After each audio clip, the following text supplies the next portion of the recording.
giving no fucks, and you can join the stable if your boys all suck. Exclusive, Silver Vision home video, educational to Tonka meaning Buffalo. Luger selling, so the next city here a midway point stop, ad break, questionarium. Start again when OOC returning from a smoke break, spending off a lot of time really slagging off the Yanks. Christ's sakes, what bar are these spanks? Man, Hogan is an asshole but really loves his mate. Outstanding, hot dogging and grandstanding, still root for Max Moon since the crash landing. Wrestling is awesome when it isn't shite. Shows over in the books, in the pocket, out of sight. They say OS up, OS up, OS up. They like a sunny side up, yeah. OS up, OS up, OS up. Doink, brah, always make your kids cry, brah. OS up, OS up, OS up. They critique your chronological. OS up, OS up, OS up. In the 80s, all of this was all acceptable. They like a sunny side up, yeah. Doink, brah, always make your kids cry, brah. They critique your chronological.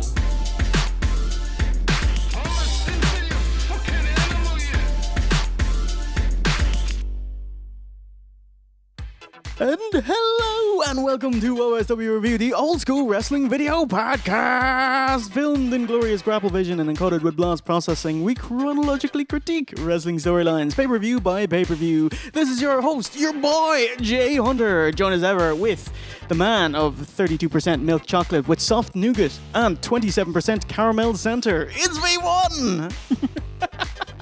What's the story? I'm Mars bars. Yes, you are, sir. I love Mars bars. They're fucking awesome.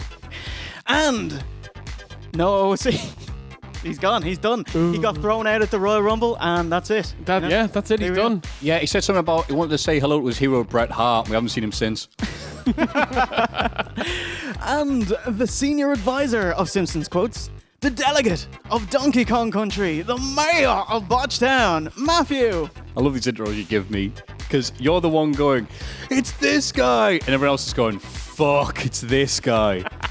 V1, how is Twitch, buddy? Great fun. Really loving watching these OSW review watch-alongs. Oh, shit. Yes. They're so much fun. We've been marking out to the Neo era still. Oh, my God.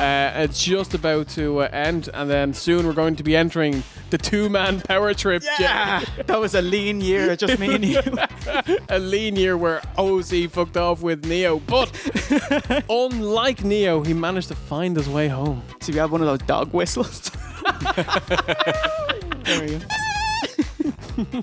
Matthew, it's not a thing in England, but what are you doing Labor Day weekend, which is the 23rd to 26th of May, at Caesar's Palace? Parking lot. Caesar, Julius Caesar himself. Only Vince McMahon look at Caesar's Palace and go, yeah, let's get Julius Caesar.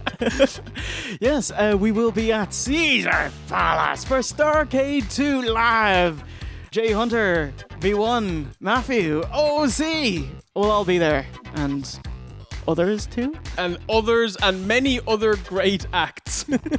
It's like all of these stars, it's like Bischoff, Foley, JR. Not fucking. Real people and then some knobs who do a podcast. Yeah! But no, they're all very nice. I can't wait to be part of it. You guys will be doing your podcast, and I will be in the crowd going, yeah! OS dub. If that doesn't work, I'll go, fuck you. Now, before we hit the pre-show, let's do a quick roundup of everything big that happened Mania week. Mainly Cass.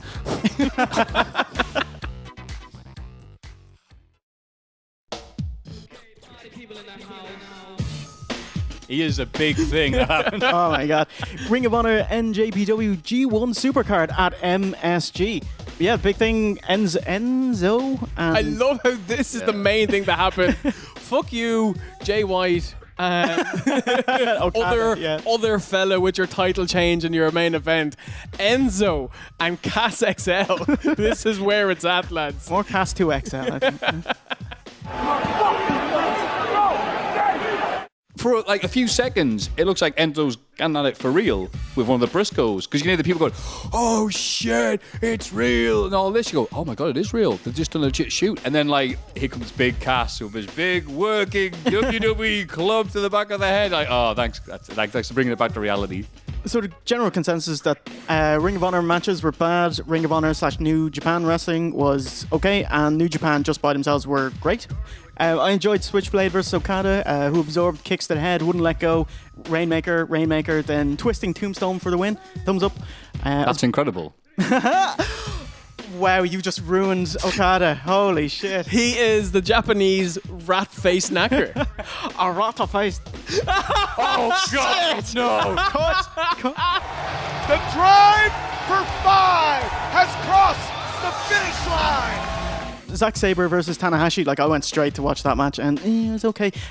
Tashi, he was looking a bit thick, bags under his eyes, maybe partying with Marty Jannetty too hard. Favorite bit was Jay Lethal. He had 2 stairs and put them in an X shape, and then he kind of fucked them out of the ring, and it just kind of tumbled over into the crowd and hit some guy. Oh, I love Jay Lethal. And the crowd just chanted, "That's a lawsuit." I don't. Nice. Okay. It was awesome. Lethal bringing a ladder to the ring. Oh, great! We got 20,000 lawyers in here apparently. April 1st, John Oliver tears WWE a new asshole on Last Week Tonight with a fantastically researched expose on WWE asking why wrestlers who are told where and when to work, what appearances to make and where you can't work are classified as independent contractors, and why aren't they employees and get healthcare and pension benefits. Because shut up, that's why. That's it, it's monopoly. But it's disgusting. The WWE's net revenue last year was $930 million, and your man Brandon Thurston, massive shout out, he ran the numbers and he gave it a high estimation. It would cost WWE $28 million to do it. Oh shit, that's all? Yeah. That's a drop in the bucket. Yeah. They also had Bloodsport with Josh Barnett. It's like the Brawl for All, basically, now I think about it. Yeah. It was wrestling trying to make it look like it was real, but it wasn't real, but we knew it wasn't real, but it looked real, so we liked it, but it wasn't real. This is like a kayfabe shoot that is a work that is kayfabe. Don't shoot Sounds yourself. amazing. Don't shoot yourself into a work, brother. And yeah, no, it was sweet. David Boy Smith Jr. looked great. Barnett versus Suzuki was all. It was everyone looked nice. Cross is in trouble. Cross is in big trouble. Joey Janela's Mad Libs at Spring Break, where it's like Ethan Page gets rolled up by Starman from Pro Wrestling for the NES, who turns out to be Tenor Man. Yes. A Vigil showed up. Awesome. Getting the paydays. Tearing away at them. What the fuck? The Invisible Man versus the Invisible Stan. A special guest referee, Bryce Remsburg, puts on his special glasses so he can see them. 1, 2, 1, 2, 1, 2. It was one of the greatest one-man shows I've seen since fucking Eddie Murphy and Nutty Professor. Invisible Man did a balcony dive. They had a table spot where it's like, Bryce looks at the table, like, oh my God, they're going to the table. And then there's a rope pulled at ringside to the table. Yes. Like, oh, amazing. Amazing. Andy Warhol would have loved this match. Maybe. He's dead, so I can't ask him. Mav, it was fucking great. I prepared the penis party. The wrong fella went over. Be the former WCW World Heavyweight Champion. Joey Ryan's penis party. Former WCW champion David Arquette. He showed up with DDP. It was awesome. And he took on Timothy Thatcher. David Arquette, he had these scream tights on and commentators were putting it over and the fans were chanting Dewey at him. Completely sandbagged, steamrolled by the wrestler. Manhandling him Cesaro style with a Carlin lift. And he's like, I learned something there. Well done. He does an O'Connor roll, but and then he kind of jumps into a Hurricane Rana that was never happening, and just gets put into a Boston Crab and tap, and that's it. It's kind of sad. It was like, this man is earning his stripes. He just got battered and lost, and that was that. Wolves striker and self-proclaimed Mexican Raul Jimenez donned a Sin Cara mask during his goal celebration against Watford. He must. Oh right, Yeah. I've never heard these fucking wrestlers. Oh yeah. Really? Are you serious? Yeah. And, Oh, you not see this? Yeah. he has Sin Cara's mask and he scores and then he puts it on and he does the pose. Did he botch or dislocate his finger or anything? But Sin Cara actually sent it to him as in well done for signing contract with Wolves.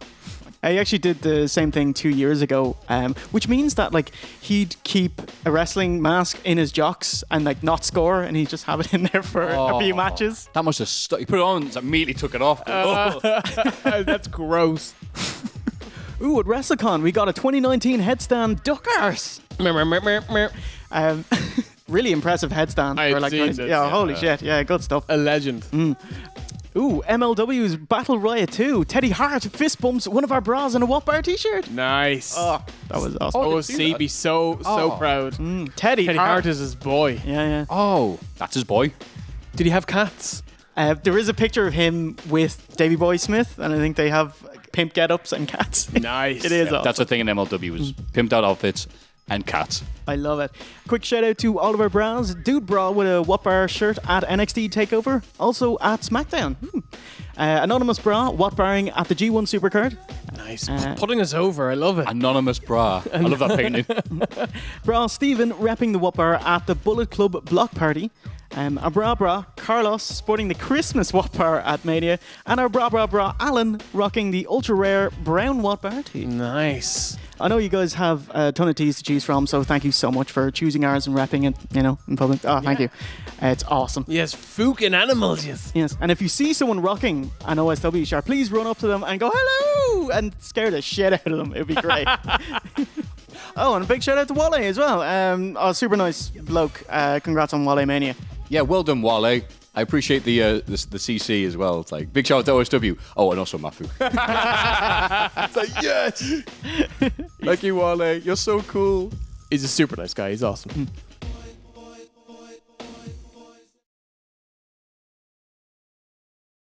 NXT Takeover New York. So we arrive at WrestleMania weekend. What did WWE put on? NXT. Oh, geez, I love how all songs in NXT are 80s German metal. Because Triple H is a Motorhead metal fan, and that's so all of the music is that now.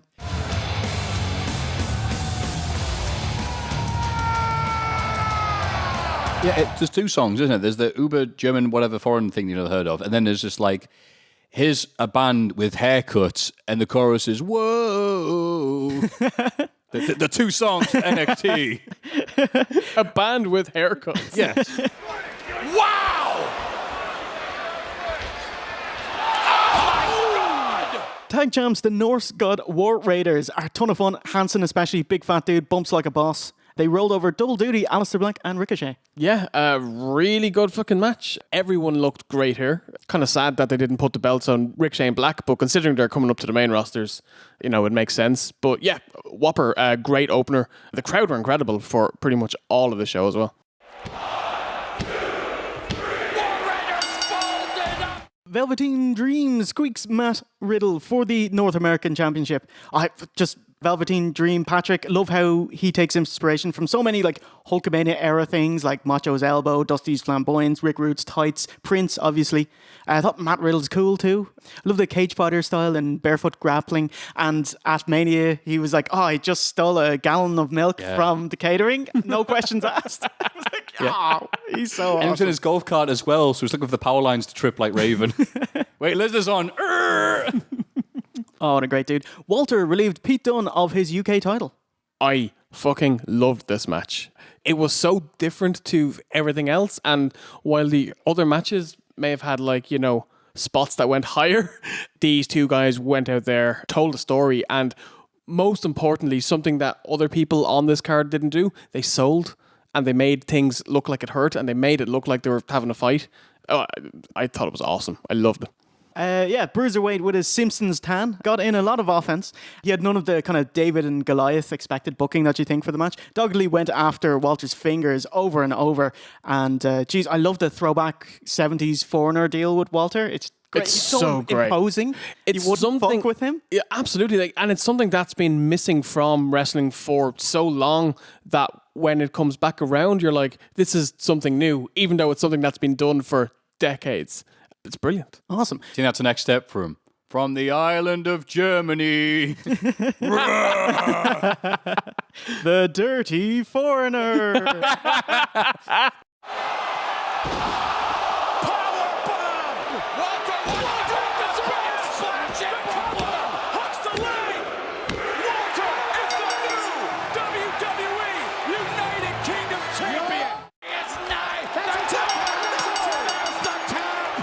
Shayna Baszler remains on top after her four-way to retain her women's championship. And Johnny Gargano came from behind to win the NXT title from Adam Cole, baby. 2-1.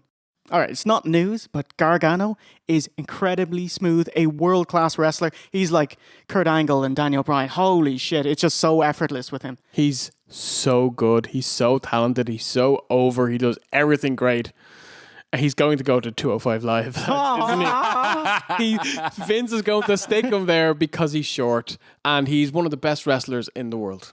He looks like he could go all day as well. Calm down, Jay. The table moved 3 inches. You didn't touch it.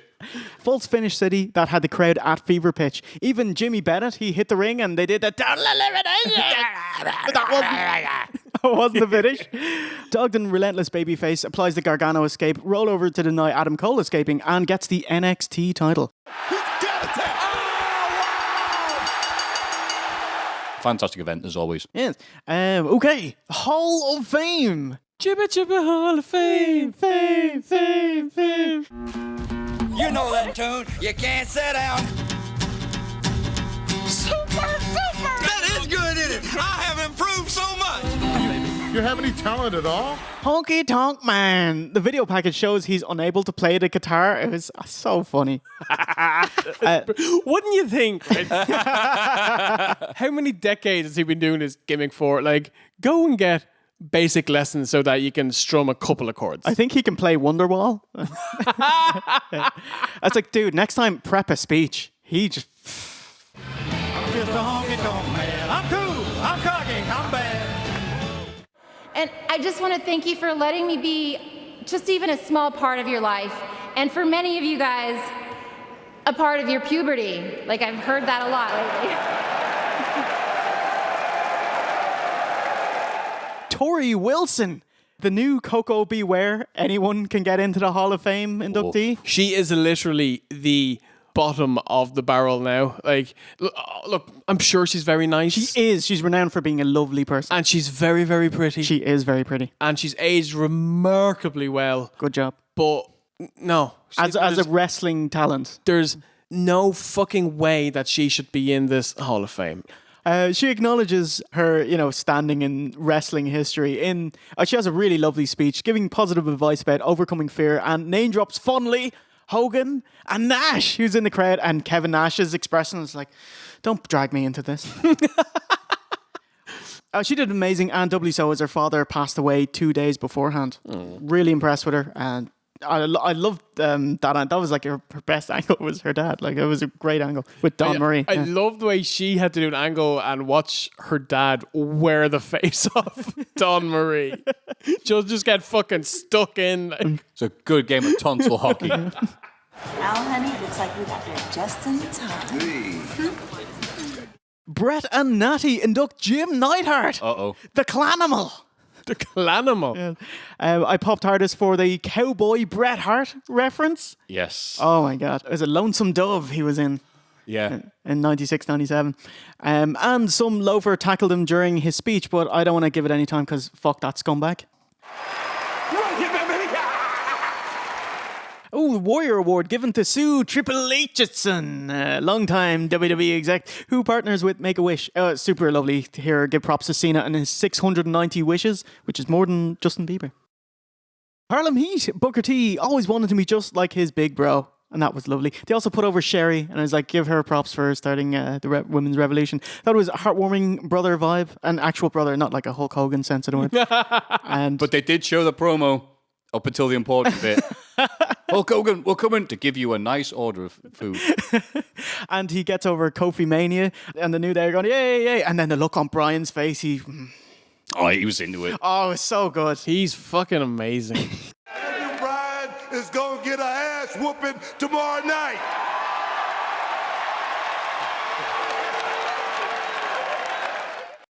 Oh, the penultimate warrior. God damn it. Brutus Beefcake. The second this guy got in, the bar is suitably lowered. Inductee. Get out of here.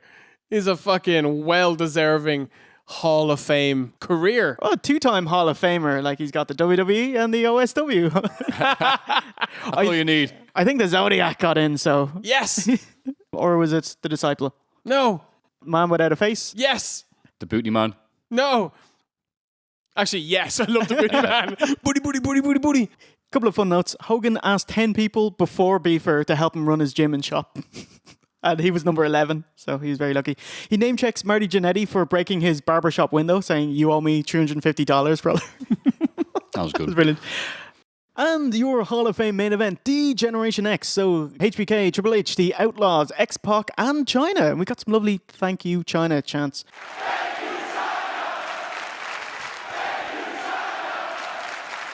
Some fun comedy gags. There's a bit where Rhodey, they all have the DX glow sticks and he throws it in the crowd and it looks like he hit someone because just, oh shit, I'm so sorry.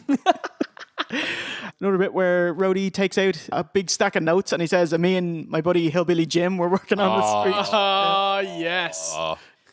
There's a whole bit about we can't say Vince McMahon. Don't say Vince McMahon. Don't say Vince McMahon in your Hall of Fame speech, which is a true thing. R.D. Evans, one of the writers, was fired for penning Brett's Hall of Fame speech with the Hart Foundation for including Vince. Poor old Archibald Peck. But he did say that he quit rather than fired. You quit midway through the Hall of Fame, did you? Okay. Well, if we can go now, we can beat the traffic. Yeah. But Archibald Peck from Jakara, bless him. The fact that he was in W was great because every week he'd be like backstage, like, you know, when wrestler A is walking to the ring, he'd always be there, like on his phone, just like looking, like, hey, it's Archibald. So, yeah. That's so weird. There's some fun stuff like HBK mentions to Billy Gunn, appreciate you being here despite being all in. Hey! Hey. But you know what? We appreciate you being here and, you know, being all in. Of course, he's signed with AEW at Double or Nothing. Oh, and they look at the tit flashers from the Attitude Era, and when they see his saggy tits, it's like, oh, that's Michael Hayes. Okay, that was worth it for that line. And finish with there's a whoop whoop too sweet chant from the crowd, and Triple H completely sandbags it. Good. He just said, it's fucking stupid. It was stupid when we did it, and when you do it, it's even worse. No. He said, we didn't actually do that. But we didn't go, too sweet, whoop, whoop. I believe Salt and Pepper did. Salt and pepper. Often imitated, never duplicated, for life.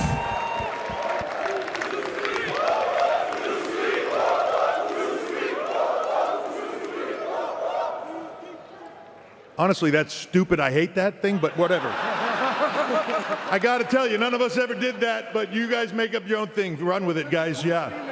Yeah, our stuff was cool. That ain't, let me just say. Hey, good times, good times. So, with all that out of the way, it's time for your Mountain Dew KFC Gold Honey Mustard Barbecue pre-show. WrestleMania Kickoff. 2 hours and 4 matches and 750,000 people tuned in. What did they get? 205 Live's Cruiserweight Champion Buddy Murphy versus Tony Nese. Nese with a thank you red. Shout out to Amazing Red who retired that Monday. Murphy, Brett's Rope Fireman's carry and Snake Eyes to Nese. Weird as Buddy takes a bigger back bump. Looked like he hurt himself more.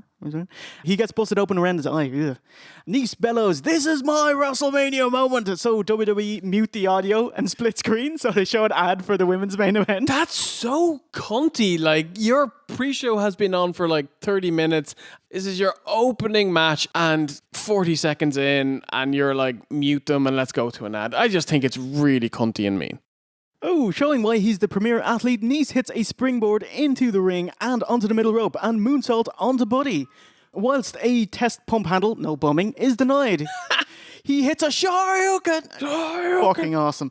Nese keeps rolling, absorbing and denying Murphy's offense and hits a poisoned Frankensteiner. Matrix dodge and kip up, Nigel forearm, reverse pile driver, aka Omori driver. Holy shit, and it's time to take it home.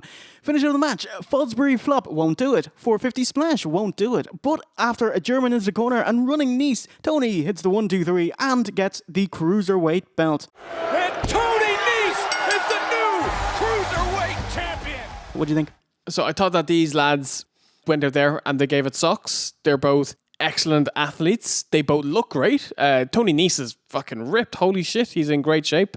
But it's not my type of wrestling. Like, they just went out there and did a barrage of moves and they made the crowd go ooh and ah and pop. And for what it was, it's good, but it's not going to make me watch 205 Live. Wish you the best of luck, Tony. Yeah, exactly what it's supposed to do. It's supposed to warm up the crowd. It's like the Cruiserweights in WCW.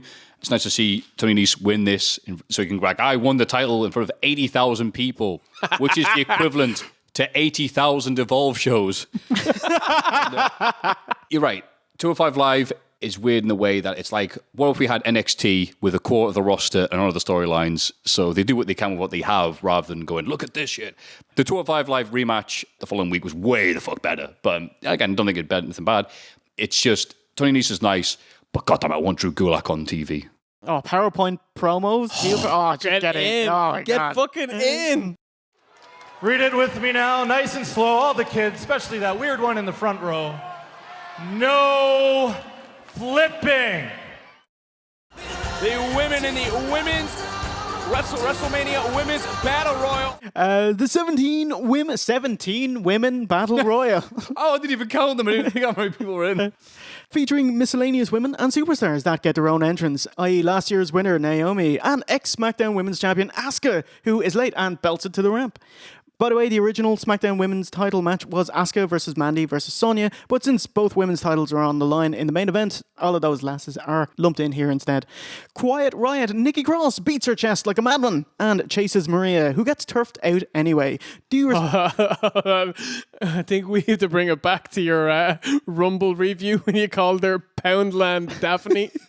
Oh. You did not like that.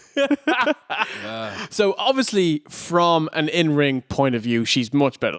But I hate Nikki Cross's character. I think she's so hammy and overacted. I just, it has go away heat. But I mean, it's WWE. It's not fucking, Othello. Of course, it's gonna be. I'm fucking Raj me. That's what it is. You can rein it back in a little bit to not be comedy, though. You know, people are going, I don't get a character. It's like, I don't think she's all there. Yeah. Rousey, there we go. Do your spot and leave as Asuka flying bum tackles Nikki Cross out. Naomi hits a springboard kick on Ember, but eats a top rope stunner, aka full eclipse, and heads to the back. Favorite to win Ember goes to the outside for a turnbuckle spot, but Lana pushes her out, gets heat. New Age Oddities, the Riot Squad, whittle down the numbers before Dana Brooke eliminates two of them before running and jumping over the top rope herself. Oh my fucking God. Dana Brooke. I don't think it was her fault, though, because, was it Sonya? She's supposed to hold down the top rope. So she runs. That rope has not moved a single inch. She's like, well, she vaulted out like the horse of the Grand National, bless her. She's like, oh, Christ. And she managed it, bless her. She did all the work. She's like, it's WrestleMania. It was fucking hilarious. Oh. So like normally how this spot works is you begin to run and then as you get there, they pull the ropes down, but she stops in the middle. Just a Hogan point and it's like, do it now. and then she like builds up ahead of steam. She goes, runs at the thing and leaps like a salmon over the top. It's fucking glorious. Finish of the match, Mandy Rose and Mickie James are out, so it's down to Asuka, Sonya Deville and Sarah Logan. Asuka sweeps Deville out before going herself. Logan thinks she's won, but Carmella comes out from hiding. Teeter, and super kick. Logan is eliminated and Mella is Mania money. The Fabulous Truther wins it in 10:30. Wow. Well, given that this is the exact same finish as last year, can you just splice in whatever I said about last year's Women's Rumble? Just put it there. Hey, it's the same finish amount of effort for the Men's Rumble as well. Right. Yeah, no baloney for the two wrestlers getting an entrance. So I was like, oh, one of those is going to win. And then they didn't. I'm like, oh, you tricked me. The only notable thing was the amazing commentary team of Renee Young, Percy Watson, and Aldi Nigel McGuinness. Presumably to avoid any issues with Corey Graves commentating on a match with Carmella winning and everyone going, hey, nudge, nudge, wink, wink. So, yeah, what are your thoughts, pal? Oh, not good at all. Oh, Great. really? What are the chances? So Asuka is like the only one who was over in this match. And I was like, so they took the belt off her 2 weeks before Mania, but she does have that tap out win over Becky from the Rumble. So surely they're going to put her over this. And no, Asuka just went over at the end. There was no fanfare and shitty finish. My highlight without question was Dana Brooke. I pissed myself laughing. I watched it about 20 times. I thought it was the best. What if Dana Brooke walks out winning this entire thing? I picked Sonya, but I... HBK! The fucking cut of him. The Hobo Kid is on the pre-show panel with Coach Sam Roberts and Dave Otunga. White t-shirt under a black leather waistcoat, NXT cap, and black tie around his neck. He has both of our gimmicks, Jay. He has the waistcoat and he's homeless. Whew, a sexy, sexy man. He's not even presentable, like even by his standards. Oh, actually, Ric Flair's 70th birthday bash, where he's got the black Bart handlebar mustache. I didn't think it was possible to have a man with less fashion sense than me. Sean, you fucking megastar, you've done it again. He puts over the rest of the X, especially China, having been inducted for a second time last night at the Hall of Fame by himself in 2011 and as part of the X last night. Next up is for the Raw Tag Team titles. The Revivals, the champions Dash Wilder and Scott Dawson versus Kurt Hawkins and Zack Ryder. 0-269 losing streak. Kurt Hawkins making the pre-show. Oh my goodness, Steve! What bar is Kurt Hawkins? Oh my God, Jay. Kurt Hawkins is wearing a very loud, luminous green and white onesie. So he is a Fry's peppermint cream. I love it. He surely is. And Wrigley's spearmint? And Wrigley's spearmint chewing gum. Oh, I was going to say that. I like the H he has on top. That's kind of like the Triple H Good to Be King 97. Doesn't everyone know about Triple H's t-shirts from 97? Oh, I remember the gear we had. We had the fucking strap. Yeah, with the H's. No? Yeah. I love how Ryder's jocks doesn't match his tag partner, but rather the Revivals, yellow, white and black. I made this exact same point. I was like, what are you thinking, mate? I watch Raw every week. They didn't announce this match on the Go Home Raw. This was like a YouTube video. They said, oh, this match is happening. So when they came out, I'm like, there's an unannounced match? He goes, oh, no, they kind of announced it. So I don't think Ryder and Hawkins knew until they got the arena. So that's why they didn't have matching gear. Like, it's really hard to get that at New Jersey, 10 minutes before a match. This get up there expounds their ragtag thrown together grouping, getting trounced by the well-oiled machine that is the tag team champions of the Revival. But they're not thrown together. It all comes full squircle here. Hawkins is tagging with Ryder again, being called the Major Brothers in 2007, and as the Rated R Entourage, the Edgeheads. Yeah, in 2008. King notes, stand in the presence of greatness and your star rises. So why are you hanging around Zack Ryder? Oh, that's just uncalled for. Sorry, he's having a tough time. Sorry, mate. Dash with the demolition device and hot dogging, showing his fuck the Revival jocks. Oh, yeah. Are they still fucking? How long have we got? Okay, that was good. Let's go on the Hall of Fame. Apparently, they trademarked the term FTR. Then the next week, they were wearing FTR gear. Fuck the Revival is, I don't know, part of Raw, I guess. But no one said what it actually stands for, but we all know because he's trademarked it.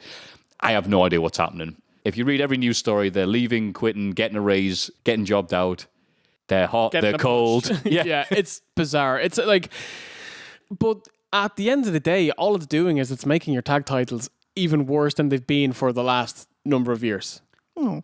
Zack's hope spots are quashed, like reversing a double suplex with a double neckbreaker, but still having the ring cut off.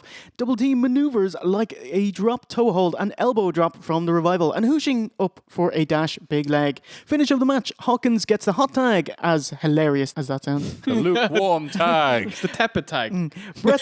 Brett's rope Rough Rider, spilled to the outside, brain buster to Hawkins. Holy shit, Yeah, I thought that move was banned. And now Dawson with a... Oh, God! Brain buster! who looks to be out, but he's playing possum, small package, and the jobbiest jobber who ever jobbed wins. The streak is broken, 269 straight losses and 1 win. Hawkins and Ryder are the new tag champions. 269 straight losses, but it's over tonight. Hawkins and Ryder are the new tag team champions. There's got to be some kind of mistake. Oh, you know what? I was watching back the B Team versus Revival feud from last year, and I went, you know what? I wish they'd do the exact same thing again with less build and less hype. And they did. People say negative things about WWE, but they will repeat good comedy like UK TV Gold every now and again. UK TV Gold? Yeah. I actually liked this match. It was such a simple, 1979 house show tag team match. And, it's just the heels working over a babyface, cut off the ring. He fires up every now and again. You build up to the hot tag, and the match ends pretty soon afterwards. It's simple. It will always work. I liked it, but that's because I like old shit wrestling. So, The real OSW. Make of that what you will. Yeah, I mean, it would be nice to enjoy this because they did win the rematch on Raw, again with a small package. It'd be nice to see how long it'll take them until, Kane puts Ryder in a wheelchair and pushes him off. Here's your push.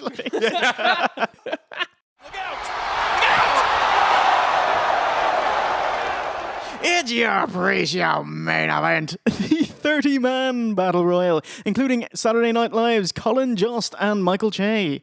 Why? Because this is the level of celebrity willing to do the Battle Royal. Also the Hardy Boys, including old school Matt Hardy. Jesus. Yeah, oh my God. Yeah. By the way, he's in phenomenal shape. He looks like he did 20 years ago. Just 20 years older. Did you know who won the Andre the Giant Battle Royal last year? It was him, Matt Hardy, and his prize was being in this year's Andre the Giant Battle Royal. On the commentary, Sam asks Booker T, as a Hall of Fame wrestler, are you annoyed that 2 SNL guys are in the Andre the Giant Battle Royal? And Booker kind of shoots saying, actually, yeah, they're taking spots from 2 actual wrestlers who could have had a WrestleMania moment. And then they don't cut away back to the ring. They actually make them wait for about 3 minutes. Do you want to try that again and not shit on these guys who are going to last and be in the final spot? That's hilarious. All the while the guys are in the ring, and they're just playing the Hardy Boys theme on. So we get the 12-inch remix, extended mix of the fucking. So the guys in the ring are just like, okay, they're all waiting in the queue poses, that type of. Right. By the time the song ends, it's just like. They're all shivering. Shirtless Braun is out last. Looks to be in the best shape of his career. Holy shit. So, top 5 pieces of beef. Beef at the Andre the Giant Battle Royal. Number 5, Apollo Crews. He is quite beefy. Number 4, EC3. Very beefy. Number 3 and 2, Otis and Tucker from Heavy Machinery. Just heavy at this point. I don't know what the machine got that thing. They're the type of beef that's marbled, Yeah. Yes. And the beefiest wrestler, Braun, who eliminates a ton of guys and squares up to newly returning Harper, his ex-Wyatt Clan buddy. Hurrah, hurrah, gets his elimination, shoulder charging Heath Slater out. And that's his cue to run over the top rope. Holy shit at the speed of these eliminations. Heavy Machinery's Otis does the worm and double elbow drop before Braun pushes him out. Harper pushes Mustafa Ali, and man, he posts him up in a suplex for ages. But Braun hasn't seen the spot yet, so they have to do it a second time and then kicks him out. Oh, okay, I've got to interrupt. They did the spot directly in front of Braun as Braun was looking at them, and he just fucked off. Dana Brooke comes sprinting down and points. Strowman got them both right in front of us. Apparently EC3 immediately eliminated himself. Oh, yeah. I didn't even say, I saw him. He was out after seconds. The match started, I went, where the fuck is he? The opening of this match, it's just people just going bloop, bloop, bloop, and they're all out. And oh my God. Doesn't it suck, if you're wrestling for 5 seconds, that you still have to get dressed in your gear? Because you not come out and you're I was going to say, your bumping pants, your hoodie and stuff. Your big Primark coat. They're bringing the meal deal to the ring in a carrier bag. He'll still be warm by the time I get out of the ring. Andrade eliminates himself with an apron Hurricane Rana. Again, because they had to do something to get recognised, and they already died. They're like, oh, wait, can I have the spot where I die? And people talk about me. No, me and Harper have already gone, oh, bastard. So he had to eliminate himself like Mil Mascaras in 97. Oh, yes, very good. Under 7 minutes, and we're into the finish. It's down to the Hardys and Braun, and they Benoit front face lock him over the top rope. Mate, stop doing this spot. But the Saturday Night Live guys come back in. Cowards hiding under the ring, coming out for the final spot. Same finish as the women's battle royal. We literally just saw this. Like, Jesus Christ, D'Lo. Damn it! Braun shoves them back and eliminates the Hardys. They do a comedy spot asking for their therapist to work through Braun's anger issues. And chokeslam! I was like, oh, so you're a wrestler. And eliminates Michael J. Oh, and Strowman went in hard with a big boot, and Jost was able to avoid it. Jost is trying to eliminate Strowman. Enjoy the hub spot for Colin Jost, but he goes down too as he's pressed safely out onto the waiting mass of wrestlers to catch him on the outside. Who have been eliminated for minutes and are just like, you know what, lads? This match is so good. I'm going to stand here at ringside and watch it. I'm invested. They're all at ringside going, so what do you get paid for this? Walking in the footsteps of another incredible giant, the Hall of Famer, Andre the Giant. Strowman wins.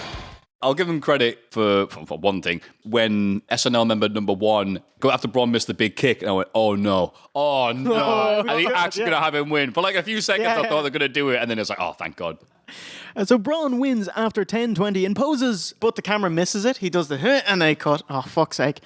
Same time next year, Braun? Hopefully not. This time last year, this guy was poised to be like the next world champ. Yeah. Until they used him as an umbrella to make sure Roman Reigns didn't get wet. And he was poised to be the world champ the year before that. And it's just, every time it comes to Mania, they just go, Del Boy, this time next year will be world champion. Do you watch SNL? Do you know who these guys were or anything?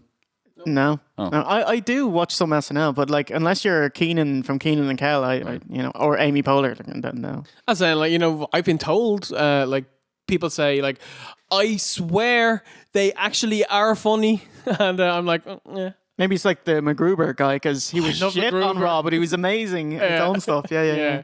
I love that bit where he's like making love to a ghost in a cemetery, and then in his mind it's this beautiful 80s montage, and then it cuts to reality, and he's just like... I've seen that. Yeah. I haven't seen MacGruber, I've seen that clip. The movie is so shit, but it's amazing. I don't know if I can splice that. It's rough. That's all I know. Got your hand. Wow.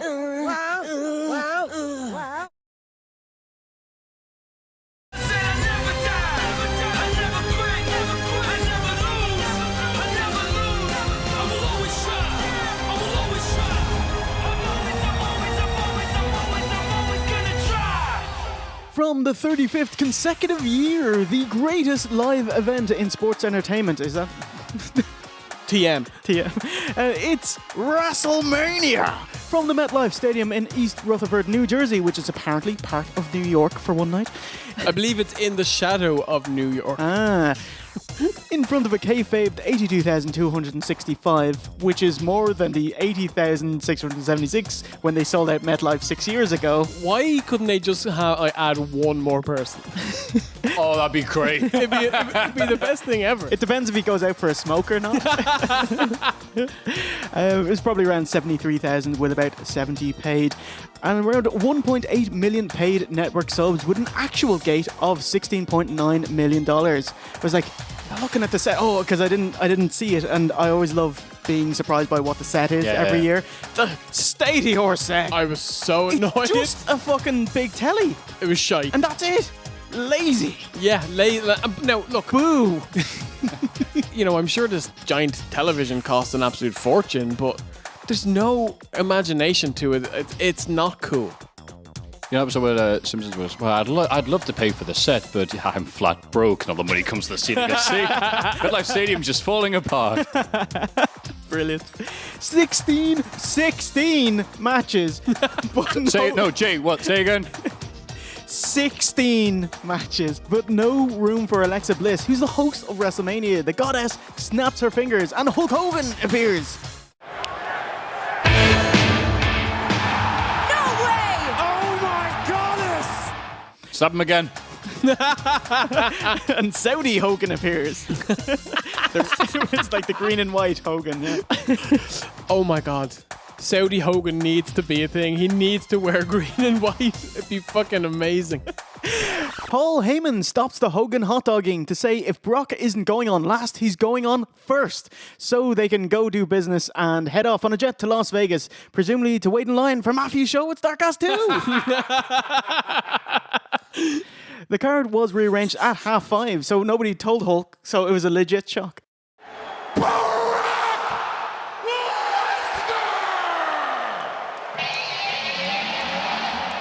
And it's on, the Universal Championship match. Seth Rollins versus the champion, Brock Lesnar. The Beast Slayer versus the Beast Slayer. Why? Because Brock's the champ and Seth won the Rumble. Hey, remember that? No. No, not really. Jesus, Brock, he can't get enough of touching the Shield. Quick rundown of Brock's last 5 Mania matches. Mania 31, it's Brock versus Roman, where good. Seth cashed in the Money in the Bank. Mania 32 versus Ambrose. That was not good. That was maybe Brock's worst match since he's come back. Like, he could not have given less of a fuck. Mania 33 versus Goldberg. Goldberg? Great. Yeah. So he's not part of the Shield. It's true. Mania 34 versus Roman Reigns. Oh, yeah. And tonight at WrestleMania 35 versus Seth Rollins. So all of them except one. Lesnar bum rushes Rollins and beats the piss out of him on the outside. Smacks him against the LED apron. Oh, don't break it.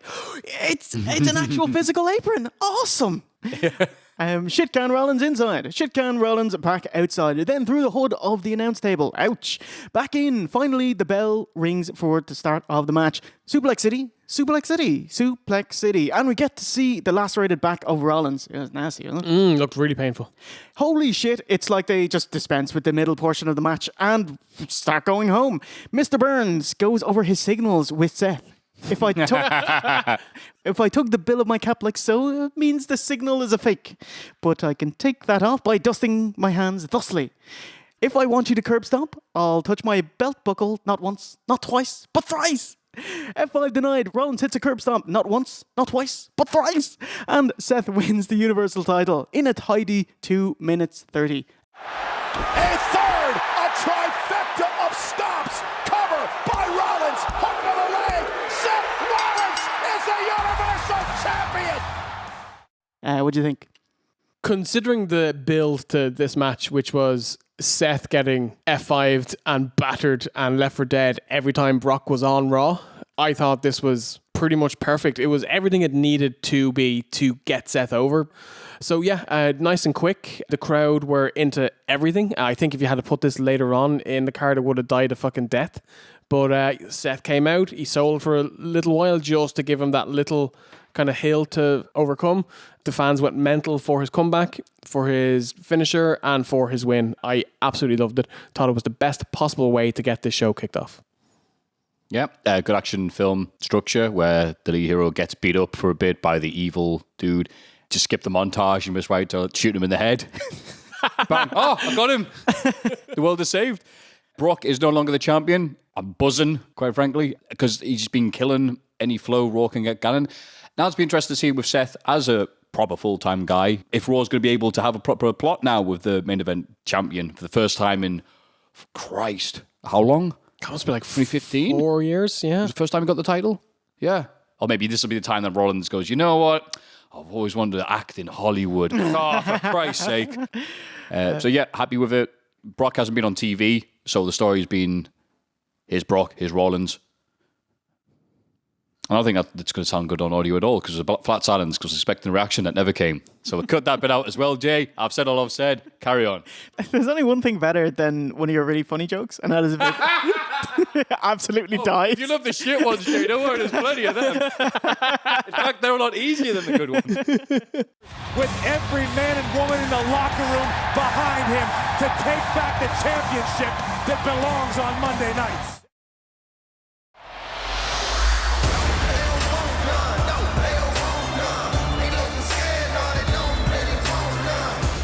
next up is AJ Styles versus Randy Orton. Oh, the OC special guest commentator, Jerry the King Lawler. How many just in English commentators are on tonight? Oh my God. Just for English commentary. Stick me down for like 7. Okay, well, 14. Cole, Graves, Renee, Tom, Byron. 205 have Nigel, Vic, Aiden. Then one match special guest, Percy Watson, Lawler, JBL, Paige. Paige here. Shawn Michaels, and Booker T. Did he commentate? He did, yeah. Orton enters last. 2 years ago, he had the snake sperm entrance. This year, he has the coiled turd snake entrance. Like a proper perfect coiled turd. Like the ones you get at joke shops. So Randy Orton, he takes off his little starter waistcoat. But Steve, what bar is Randy Orton? Oh, LJ, Randy Orton is wearing black jocks with bright green trim. So he is a can of Monster Energy. Yes. Yeah. Is that the one that turns your piss green as well? I reckon so. Yes. I won't drink. Oh, sorry, what's the storyline to this? Randy Orton took exception to AJ Styles claiming that SmackDown is the house that AJ Styles built, because Orton's like, hang on, I've been here since 2002 and I remember seeing you here. So they added some very entertaining bits on SmackDown. Randy Orton's really good on SmackDown. It's just the pay-per-view he does in his ass. It was like, yeah, I'm sorry I wasn't wrestling on crappy indie shows for a hot dog and a handshake. What was I doing in 05 when you having all those matches in TNA? Oh yeah, wrestling The Undertaker at WrestleMania. That's right. Holding 14 world championships. Yeah, that's right. And AJ Styles went, yeah, I remember reading about you failing all those drug tests. It was great. When he said with just basically a modified diamond cutter. Competitive back and forth between the two as Jerry Lawler reads from his joke book. As a child, AJ Styles threatened to leave home. His dad said, I wanted it in writing. So bad. I thought that... he must be on like the later pages of that joke book by now, right? Styles escapes an RKO, hits an Oshigoroshi. Of course, they don't call it that. Because hey, Morrow. Yeah, because WWE don't want to educate you. They never call moves. But like, who wouldn't want to shout Oshigoroshi? Why would you want to say that when you can go, oh, he's hit the oh, Renee, you bitch. I think Lawler should just like, as he hits the move, should just do another joke like, hey, how did the burglar get into AJ Styles' house? In through the window. like, shut up, Lawler. AJ fakes a phenomenal forearm. Randy commits to an RKO counter, but takes an empty back bump instead. Nice. And sells it for about 40 seconds before AJ capitalizes on it. Yes, with a gorgeous springboard 450. Orton now looking to put things away. The crowd erupt in yes chants. Fuck it. And it's not for this match. So what happened? Ooh, something more interesting. There's a big lights on in the crowd's face and they're chanting for them to turn it the fuck off, and they eventually do, and everyone cheers. This has been happening so much lately. It's happening more and more often. AJ ghetto blaster, but Orton no sells as he boops back up, snap into an RKO, perhaps sacrificing speed for strength, which is why AJ Styles kicks out. Ooh. Finish of the match. Orton hits a superplex. AJ injuring his ribs on that spot. Holy fuck. Oh my god. Oh, and guess whose dad used to do a superplex? That's right, Randy's. I was like, Nese's dad? Randy tries it again, but AJ slips out and hits a Bayley. Phenomenal forearm to the outside. That's the second. Great spot. Third phenomenal forearm to the inside. Muscle off Randy and hits it.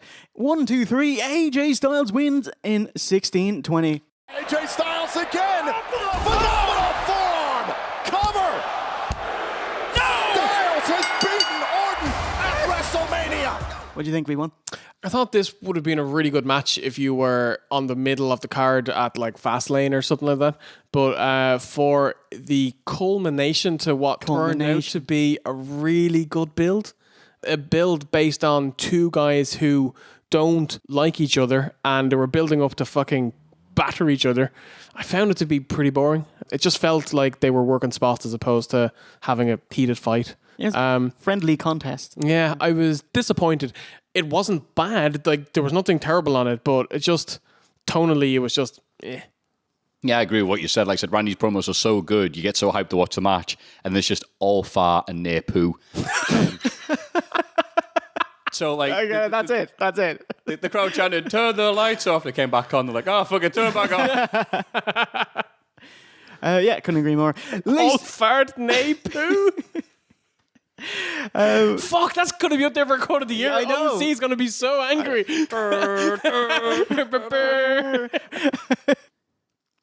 Lacey Evans is so useless they couldn't trust her in a battle royal. So she hot dogs in a pink polka dot dress, and literally, that's it.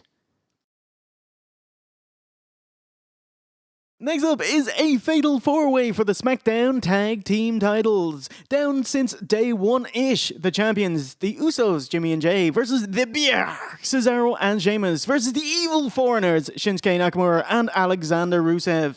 Ooh, I do like their aside bow handshake. They like, huh? Yeah, I did like nice. that. Versus Aleister Black and Ricochet. Oh, Ricochet. Oh, wow. He looked completely blown away by the magnitude of WrestleMania. Like, he just comes out and goes, holy shit. And Aleister Black. No, that's not the sound effect. Wait, here he comes. What are they doing? Even better, because no one else seems to notice it. They do it for Ricochet taking off his hood as well. Do they? So he doesn't feel left out. Because, okay, that thing that he comes up, that they blatantly go, oh, you can see it on Raw, never mind. Well, we'll add a sound effect so people know it's an old creaky thing. Oh, we can't leave Ricochet out, though. That'd be weird. So it's like, remove hood. Oh, my God.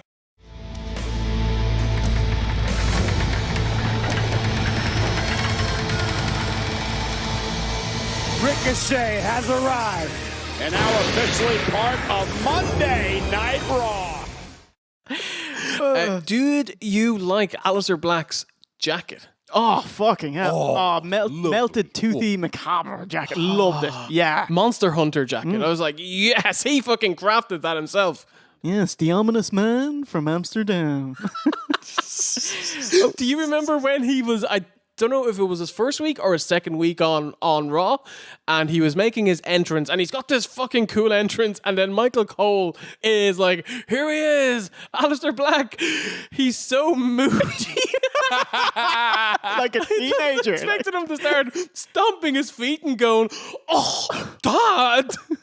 I'll do the dishes later. Since it's a fatal four-way, that really means that everyone just does a spot and is tagged out. Shamo with the fellow Irishman Finley's Rolling Hills. Shinsuke shows off his pointy red and black WrestleMania-styled jumpsuit. Ooh, big club and a I am Rusev. Yes, and it was at this point where I was looking at Rusev and going, mate, shave them sideburns. The fucking state of it. Oh, so moody teenagers, the Usos with their hoods. Oh, what smokes are the Usos?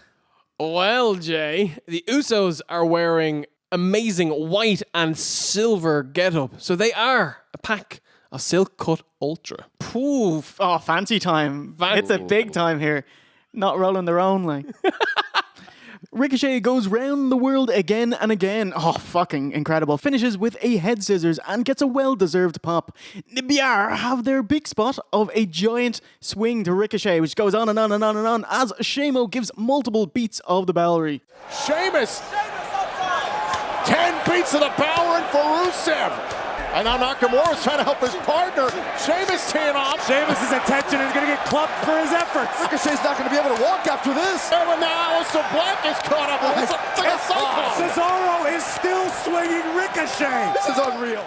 7-man Super Tree of Woe was a Tower of Doom spot where Ricochet rolls through unscathed.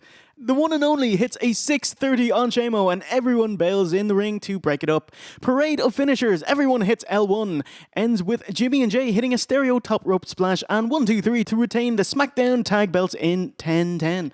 Over. The Usos retain their championship. What do you think? I thought it was a fun multi-man. It was fun. It was fun to watch Macca. It was grand. Lots of moves. Everyone looked good. Everyone got their spot. But I feel like I've seen this match a dozen times over the last couple of months because SmackDown Tag Division hasn't really had much direction and they've been having multi-man matches every week. So yeah, like, it was fine. I liked it, but, you know, like I wouldn't mark out to it. Yeah, what he said, I actually liked it a lot better because everything was silky smooth like peanut butter. Obviously not crunchy peanut butter. I love crunchy peanut butter. Oh, you're one of them. Yeah, I love seeing him. Very happy. I think the reason why they haven't unified the titles yet is because they've suggested this to SmackDown. Like, no, get this the fuck away from Raw, please, no. What do you think of the match, Jay? Yeah, this is a Ricochet WrestleMania showcase. No expectations for the match. I thought it was quite pleasant because they're all great wrestlers. Weird to see the Usos wrestled in hoods. I reckon you can only do that if you're only coming in for your spots. Which is what they did, because I actually have it written down here just as I was thinking that the Usos have done nothing in this match. They make their comeback, hit some super kicks, and win. Yeah. Day one-ish with a 51-day title reign as the Hardys picked up the straps on SmackDown 2 days later. The Hardy Boys are tag team champions once again. I can't believe it. You weren't born best in the world. You're a McMahon. You were born the worst. You may own this company, but you don't own me. The Miz versus Shane McMahon in a Falls Count Anywhere matchup. Let's make our dads proud. Proud? Proud. Where's Rip Torn and Tom Green? Make your daddy proud. You're gonna be so proud. Proud. Proud. After losing their tag match at Fastlane, Shane turns heel on The Miz. What's the explanation? So it wasn't about the best in the world trophy, just Shane's born the best. Puts his hand on Miz's dad, and Miz can't be having that. So Miz is babyface, Shane is heel, not the other way around. It's so weird because when we were doing the Rumble, we all thought it was going to be the other way around because that's what the storyline led you to believe, and that's what makes sense because Shane is a good babyface and Miz is an excellent heel. Miz is very over currently, so, you know, I think it's fine at the minute, but his promos that he cuts, they're just not babyface promos to me. They're the same promos that he cuts anyway, it's just that the fans have his back currently. But I did like Stone Cold Mike Mizanin beating the shit out of everybody on SmackDown. He just beat up everyone, and then the following week on SmackDown he beat Sanity in a 3-on-1 match with ease. So he's very over, but I don't think that this babyface run is going to last long.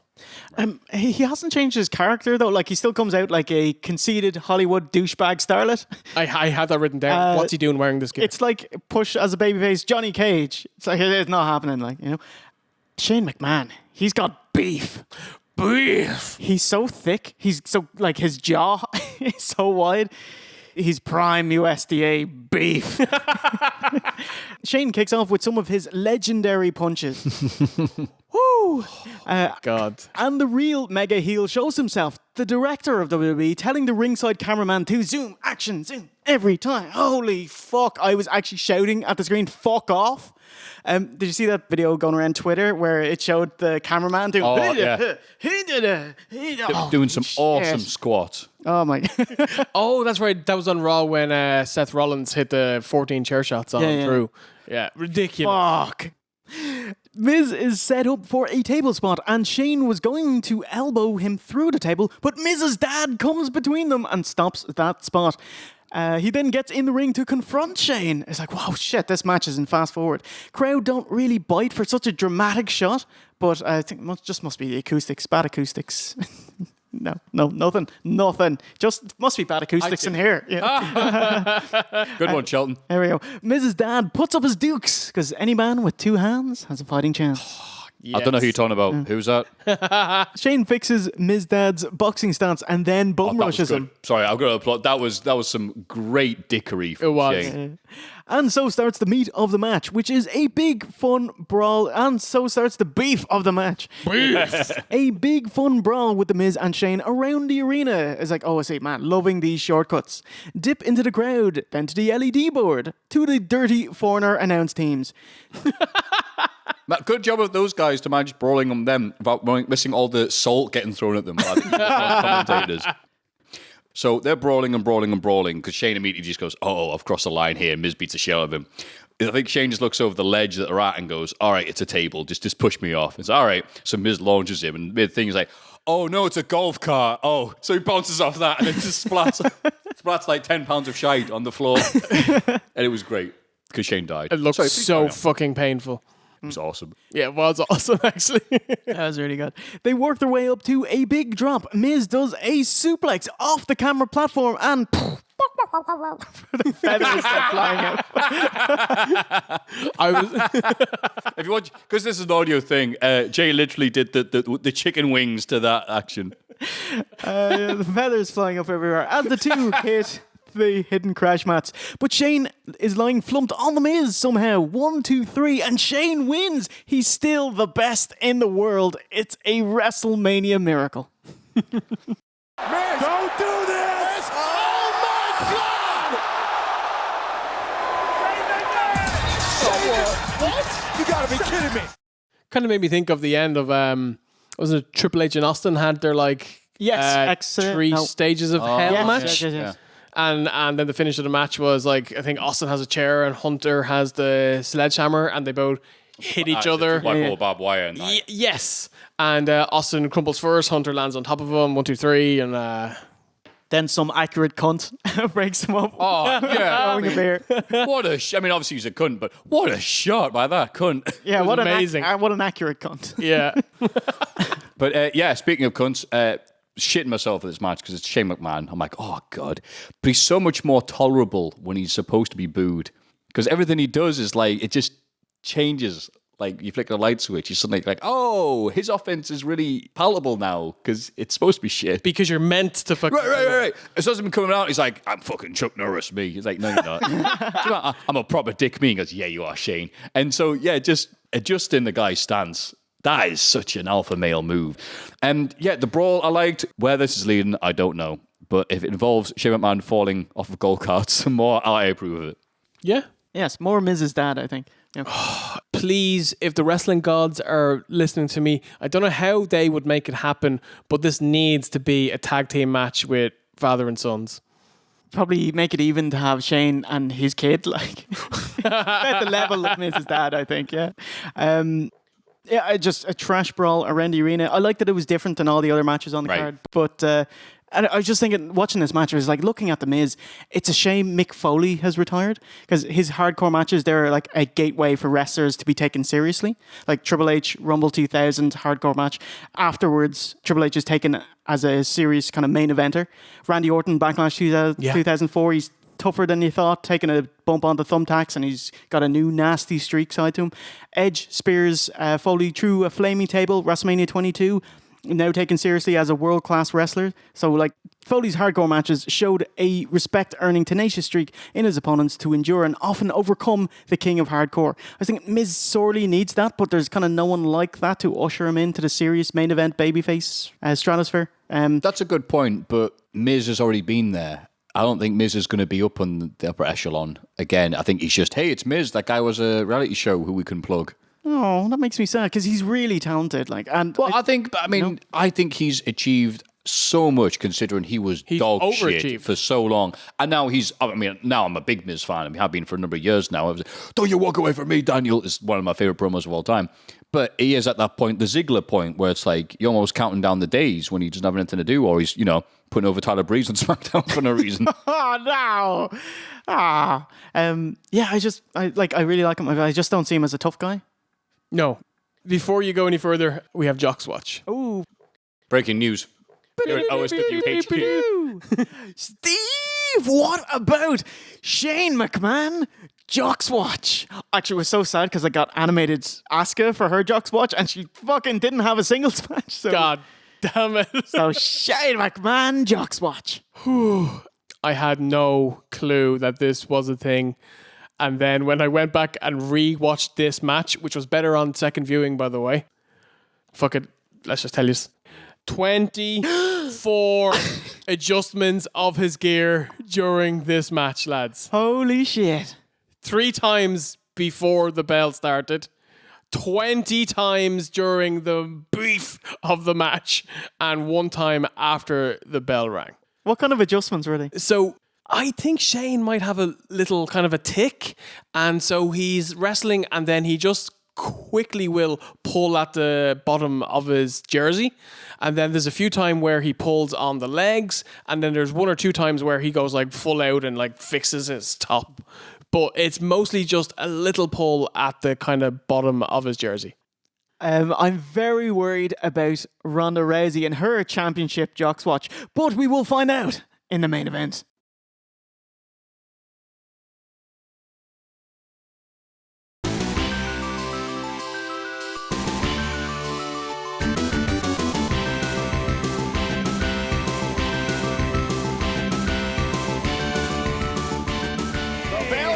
Apparently weren't quite ready for WrestleMania. Match number 9. The women's tag team titles. Do we really need these? Yes and no. Well, half of that sentence. Oof.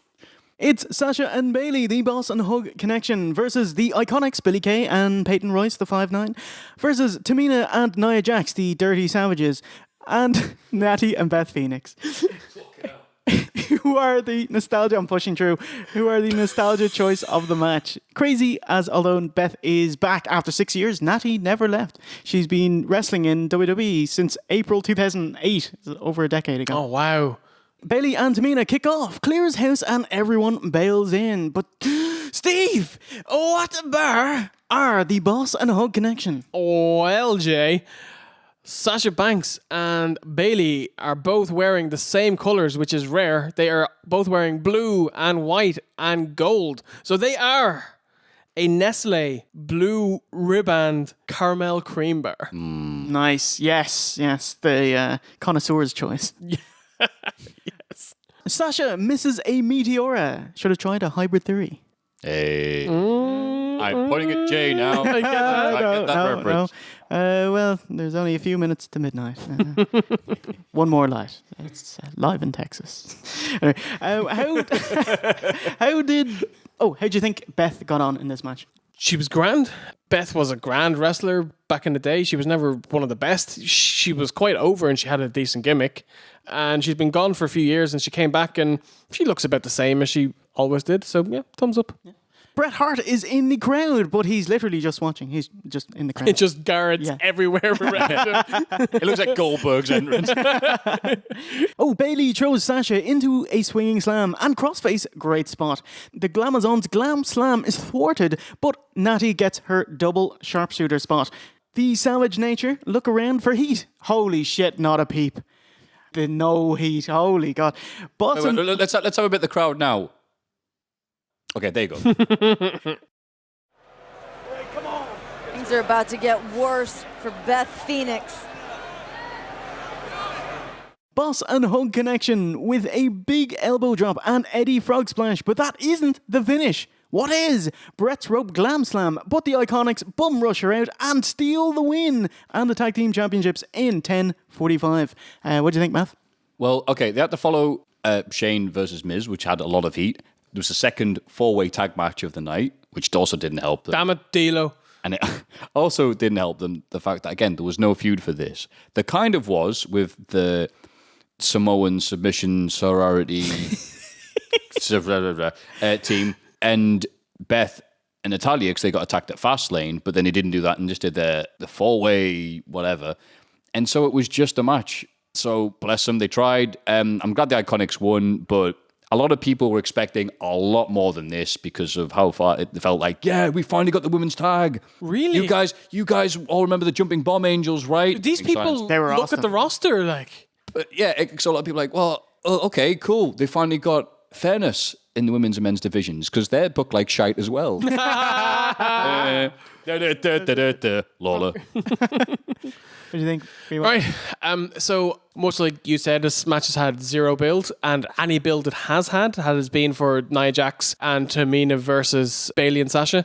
And then they throw in Beth Phoenix and Natty for reasons, and they throw in the Iconics for even less reasons. By the way, I fucking hate the Iconics. I think... What? I can't. I get so much. You gotta be joking me. I get so much abuse anytime I ever say. Is that the voice of Bray Wyatt's puppet? Quote. Is that Bray Wyatt's puppet?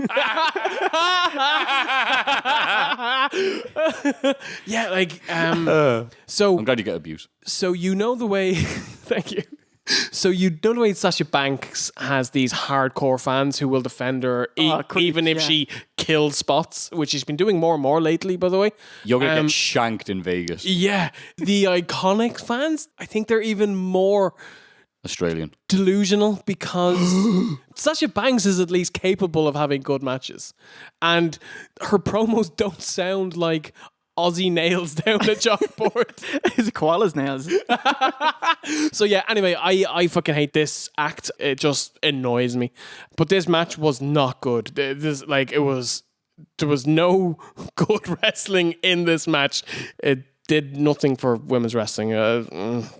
Yes, instantly forgettable. But I just want to say Natty is still a very smooth, polished and safe wrestler. She does she does a whirly bird powerbomb on Sasha. It was perfect, excellently executed, gets out of the ring after. Nobody says anything. I just really like her. I think she should be in the room, or she should be in the ring working with these wrestlers and improving them. Yep, she had that awesome Charlotte Flair match, which was, I'm not meant to be a knocker, but it was like, oh, Ric Flair's out of hospital. Yay. So Charlotte won the title to get back. And that was a sweet match because the crowd was like, because Ric Flair being in the news and everything was like, fuck you, Daddy, fuck you. It's so good on SmackDown. Live stereo, better go invest in some Nudeo stereo. Thanks to the power of positivity, we instantly rearrange the entire industry. Then multitudes ain't hot. Tell your granny and your mama that the new day rocks. Oh my God! Next up is Kofi Kingston versus the champion of Earth, Daniel Bryan, for the WWE Championship on SmackDown. Since Elimination Chamber, Kofi's had a big WrestleMania push, #KofiMania. It's really unlike WWE to listen to the groundswell of support from fans and actually run with it, as this position was earmarked for Kevin Owens to take on Daniel Bryan. Like at the Rumble, Kofi had nothing, and it wasn't until he was booked at Elimination Chamber, eliminated last by Bryan, that it all kicked off. And I love that heel Daniel Bryan calling Kofi a B+ player. Brilliant. A line used to describe him when he was a babyface 5 years ago. Kofi Kingston is nothing but a B+ player. Okay, so they do a lot of gauntlet matches. Too many, by the way. To get Kofi into his spot. But I love that his buddies Xavier and Big E winning a match on his behalf is such a lovely sentiment. Like in Kayfabe and Shoot, they're willing to stick up for him, wanting Kofi to have his moment. This kind of altruism is really rare in wrestling. So anyway, lovely. What a beautiful moment. Beautiful, you saying altruism. But not since WWF Attitude for the N64 have I seen so many gauntlet matches. Oh, the new Daniel Bryan. How has he been on promos? He's the absolute best. Overall, as a complete package, he's the best in the world, and he's the best there's been in a long time. And I can't see anyone coming close to him in a long time either. Billy Kay and Peyton Royce. just budging for second there on the leaderboard. Yeah. Oh, how's Kofi's kind of main event push promos been? He's only really cut one because for the most part, anytime there's a talking segment, he's silent and he just has this like sad face, which he's great at doing, by the way. But like Xavier and Big E have kind of done most of the talking for him, or it's like Daniel Bryan or Vince talking at him. But then he did get to talk on the Go Home Smackdown. He cut like a short promo. And honestly, I didn't think it was particularly great. Like I thought there was a massive gulf in the level of promo between him and Daniel Bryan. But there's a gulf between Daniel Bryan and most people. Right, I was going to say, I mean, like Kofi being second to Daniel Bryan's not that serious. But as I said, he said way more by just looking sad. I think the last image of Elimination Chamber was all of New Day comforting Kofi. Yeah. On the ring, on the ring steps outside Elimination Chamber was like, oh shit. So you really wanted him to win just on the basis of how sad he looked. That's something that I love. Like, it's possible to tell a fucking story without 24-minute wordy promos. You don't need your Raw opening promo to get over. You can do it by having a good match and having good facials and having good selling and having a bond with the fans. And Kofi has that in spades. I just want to shout out Daniel Bryan on Total Divas. He is the best part of that show. It's like, all right, it's Daniel Bryan's birthday. And he's like, oh, I don't really want to celebrate. It's like, what are you going to do? We're going to pick up trash at the beach. And he's like, oh, I'm in hog's heaven. Like, yeah. Or when they arrive to a Korean barbecue, they're late because Daniel Bryan drives like really slow. And they give out to him for it. He's brilliant. He's the absolute best. Given that the New Day don't have a match, I was slightly saddened that they didn't have kind of super cool entrance attire like their Final Fantasy shtick 2 years ago. You know, talk about. I think maybe they would have detracted from the seriousness of the situation. Okay, like, he won the title. Dressed as a chocobo. Or is it punishment for Big E comparing the Go Home Raw to eating shit? He was like, on Twitter, he was like, okay, now to watch that. Oh, on Raw. Turd out of Twitter, he did. Yeah, you're right. Oh, yeah. Yeah, fucking hell. No, I'm sure it's not, but I just wanted to bring up that. It wasn't so much fuck Raw, it was Smackdown so much better. And then people like, retweet that, yes. Tonight, can Kofi maximize the ultimate opportunity? Rowan's in Bryan's corner and New Day's in Kofi's, despite none of them having a manager's license. Kofi hits a trust dive on Bryan as throughout the match we'll cut to the back where the wrestlers crowd around the telly to watch Kofi, a locker room sellout. Oh, look at the support from the WWE superstars who believe in Kofi Mania. I love how they have the diversity up front. Truth, Usos, like where's JYD? You know, Bryan's owning Kingston. I'd spooge over him more, but Jesus Christ, stop changing the camera angle. It's okay. I'll just splice this. You can see it. It's unedited. They just keep changing the camera angle like every 2 seconds. Oh my God. Kofi boom drop and springboard to the outside, misses a splash and goes ribs first into the commentator's desk. Bryan hits a big knee to a top rope draped Kofi and slows it down, way down. Running corner drop kicks and Bryan has none of a double foot stomp and rolls into a lion tamer. A Boston Crab with a knee to the back. Oh, fucking amazing. It's so great. Like, when's the last time you've seen someone do that with the knee in the back? Yeah, it's like Jericho versus Tyson Kidd or something. Oh. Yeah. You know, Daniel Bryan is very happy to work with Kofi. Like, he's huge into working with whoever's the best wrestler. Like, do you remember, like, he was lobbying to wrestle Tyson Kidd, you know, let's do a feud with him, you know, that kind of stuff. Back to the back with the wrestlers watching on, and they're all like, yeah. Do you think they have to clap and cheer for the entire 30 minutes? Yes. Yeah. When the camera's not on them, they're on Twitter, like, doing gifs. Bryan gives an evil smile and a yes chant and remembers to actually work the crowd because he was just kind of single-minded there. Trouble in Paradise, denied. SOS, denied. Ooh, Minority Report. Wow. They're chanting Kofi. Attempted by Psycho Knee. Countered into an SOS. 1, 2, no, kick out and transition into a label lock spooge. I love that spot. The reaction was fucking awesome there. Oh, he might have it. SOS! Did he get him? Oh no, lapel lock. Kofi hooks up and the crowd flip out. Inverted faceplant slam, and it's time for the satellite players to have their spots. Rowan's taken out with an up, down, down. And then Kofi gets it, and it's like, this is it, Kofi and Bryan, this is your moment. Back inside the ring. Come on, Kofi. Come on, Kofi, this is your moment. Misses Trouble in Paradise, eats a big running knee, but kicks out. Daniel Bryan can't believe it. Kofi escapes another label lock, mounts, and just starts wailing on Daniel Bryan's face. It was fucking great. Oh, he returns the favor, stomping Daniel Bryan's face. Big Trouble in Paradise. 1, 2, 3. Kofi measuring the champion. Trouble in Paradise. Kofi did it. Kofi did it. It's a new champ. Yes, it is. Oh, man, I love Byron's call here as well. He's like, oh, Kofi kicks out. He done it, man. It was beautiful. Anyway, what'd you think? I don't get to say this very often, but sometimes wrestling is just magic. I loved it. Honestly, I thought the match was a little slow kicking off for like the first few minutes, but once they kind of went up a gear or two and they got the fans biting on everything, it was just hit after hit after hit. Every spot was awesome. The fans were into everything. Kofi was so fucking over. Loved it all. And then the finish was beautiful. It was one of the best things in wrestling in the last few years. I loved every second of it. And then, of course, when like Kofi got his belt and his family came into the ring and Xavier is crying and Big E is, oh my God, it was unbelievable. Mwah, loved it. Yeah, I loved every second of it. Yeah, we're reminded that Kofi has been here since he was Jamaican. He was Jamaican as crazy. He was Jamaican as crazy. 11 years, yeah. 11 years. Because you've seen that guy start from just some dude all the way up to the main event. It's like that. You can't help but get behind it. I've literally seen him since his debut match with that fucking guy look like mini Batista and blew every spot.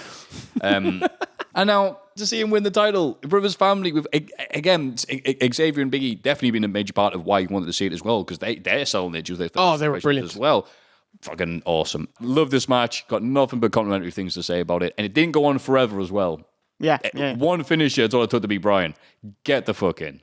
Yeah, I was like, because it was a beautiful moment, really, really lovely. Couldn't agree more, lads. What I really did like is that there was a video going around of Shad Gaspard and MVP, and they're watching Kofi live, and so it's right. And when Kofi wins, they kind of hug each other, and he gets kind of teary-eyed. And it's like, oh, that's beautiful. Aww. This is actually bigger than just wrestling. This is a cultural race thing. You know? Yeah. God, them watching it's like, the films where, I don't know, like the Star Wars, where there's the spirits in blue watching it, like, I remember when MVP and Chad died. It's weird though, because like I think like race issue is a much bigger thing in America than it would be decided upon. So, but like it's like when I see Kofi Kingston, I see Kofi is a wrestler who happens to be black, not a black wrestler. Do you know? Yeah. But wrestling as well. So America have a lot of racial problems. Wrestling has a lot of racial problems. So this match and what it means, the implications of Kofi winning the belt is much bigger than just a mid-carder getting a belt after 11 years. You know? Yeah. But, it also depends on what they do afterwards. Like if he holds a belt for 6 weeks and drops it at the Saudi Backlash. Holy shit, fuck almighty. You know what I mean? Like then it's all... Want to see a Backlash, motherfucker? Bittersweet as Kofi is no longer a boy. He's let loose from the stable. Run free with your fetlocks blowing in the wind. Hey, he's if you love something, let it go. Oh, really sad news. Daniel Bryan's Hempyweight title is no more. But does that mean Daniel Bryan has to recycle that belt? A trip to the recycling centre. Oh my God. So we're all winners tonight. Rowan comes out with a new jacket. And I was like, where's my title gone? He's like, I don't know. He upcycled it. Oh, wonderful. Everything this man has gone through, Kofi, it was worth it. This sight right here, a symbol of accomplishing your goals, achieving your dreams, no matter who you are, no matter where you come from, no matter what you look like. If you believe, you can make it happen.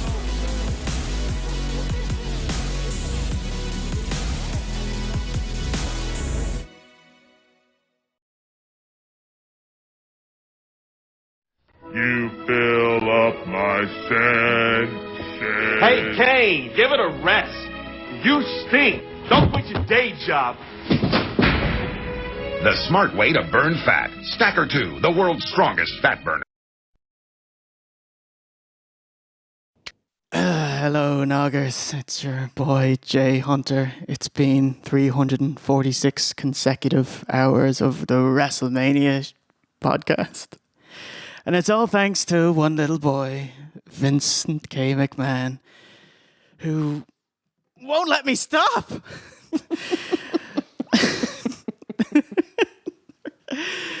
Anyway, let's go see if V1 has any more of those legal over-the-counter wake-up drugs of his. And we're back with the return of Dr. Nash. Dr. fucking Nash. The Adventures of Dr. Nash. It's like, oh, SNL cunt, you're on the juice, bro. Gentlemen, shall we start with a prostate exam? Oh my god. Just funny noises in the back of my throat. It's the US title match. Rey Mysterio versus Joey Samoa. How was this match announced? Oh, a backstage vignette. Smackdown 19th March. Dominic's return to WWE. Haven't seen him since the puppy. Went gangbusters with Eddie Guerrero. Where the fuck is Vicky? Yeah. God damn it. Back in 2005? 2005, yeah. Yeah, fucking awesome stuff. Towers over his son, Rey Mysterio. The build-up's been all about Dominic and didn't feature one bit. But in this match, neither did Rey or Joe. Mysterio as Mysterio.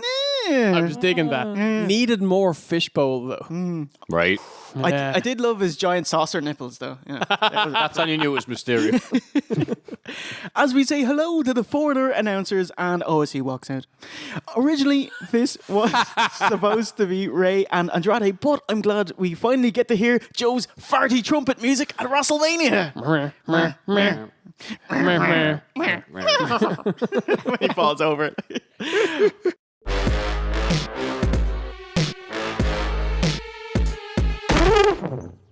That'll be $60.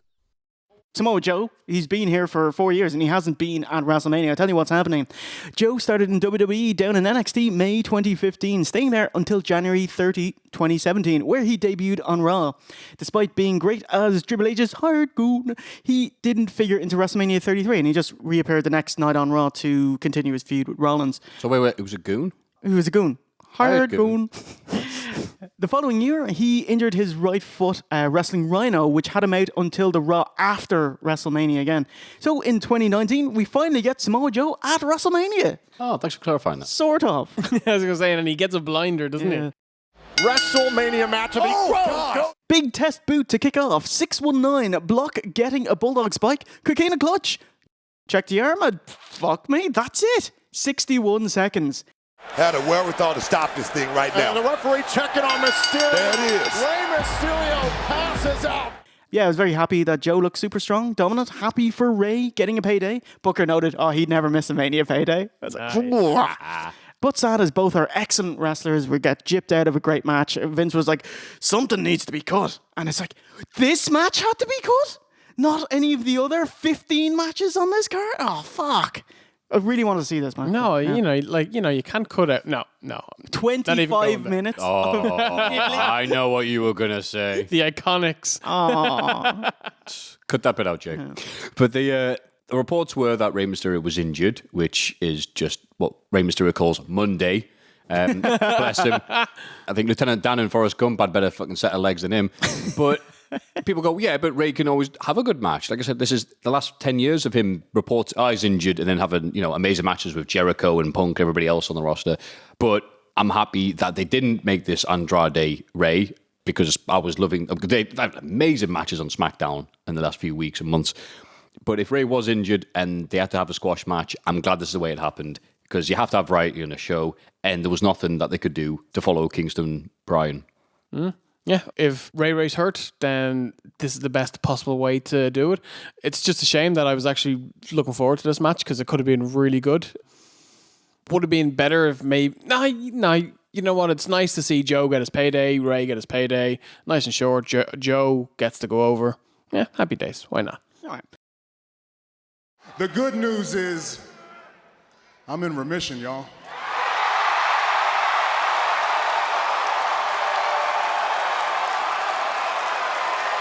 Next up is Roman Reigns, versus Drew McIntyre. One of the loveliest moments in wrestling, Roman is back after 5 months on Raw, 25th of February, announcing his leukemia is in remission. And, Jesus, really wonderful moment. He gets Pearl Harbored by Drew Mac. This is his yard now, and challenges him to a match at WrestleMania. The build-up sees Reigns repeatedly get the beatdown, so hopefully he'll overcome the 0-time world champion tonight. Pretty cool. The Scottish psychopath. He is heralded by the New York Police Department Bagpipe Band.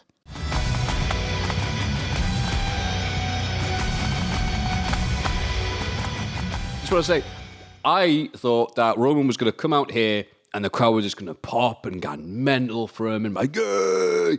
But he came out and they did the old fucking audio decrease. And I'm like, I was on Twitter going, what? It just turns out just because they're not going to boo him doesn't mean they're not going to cheer him either, as we'll get to. But I didn't realize Roman was popular as the fucking measles on this show. Just note the direction for Reigns' entrance has a lot of mistakes. Like they cut to the fisheye lens before the pyro goes, and so they go back to him, and then go back to him again, that kind of shit. A lot of technical difficulties throughout the entire show. Like there was one WrestleMania graphics transition that stuttered it and kind of fucked the whole, Yeah, I thought my stream was playing up, and I looked and it goes, no, it's the graphic. Yeah. I think even the video editing software was like protesting. Like, come on, man. Really, another cut? Jesus. I'm fucking wrecked.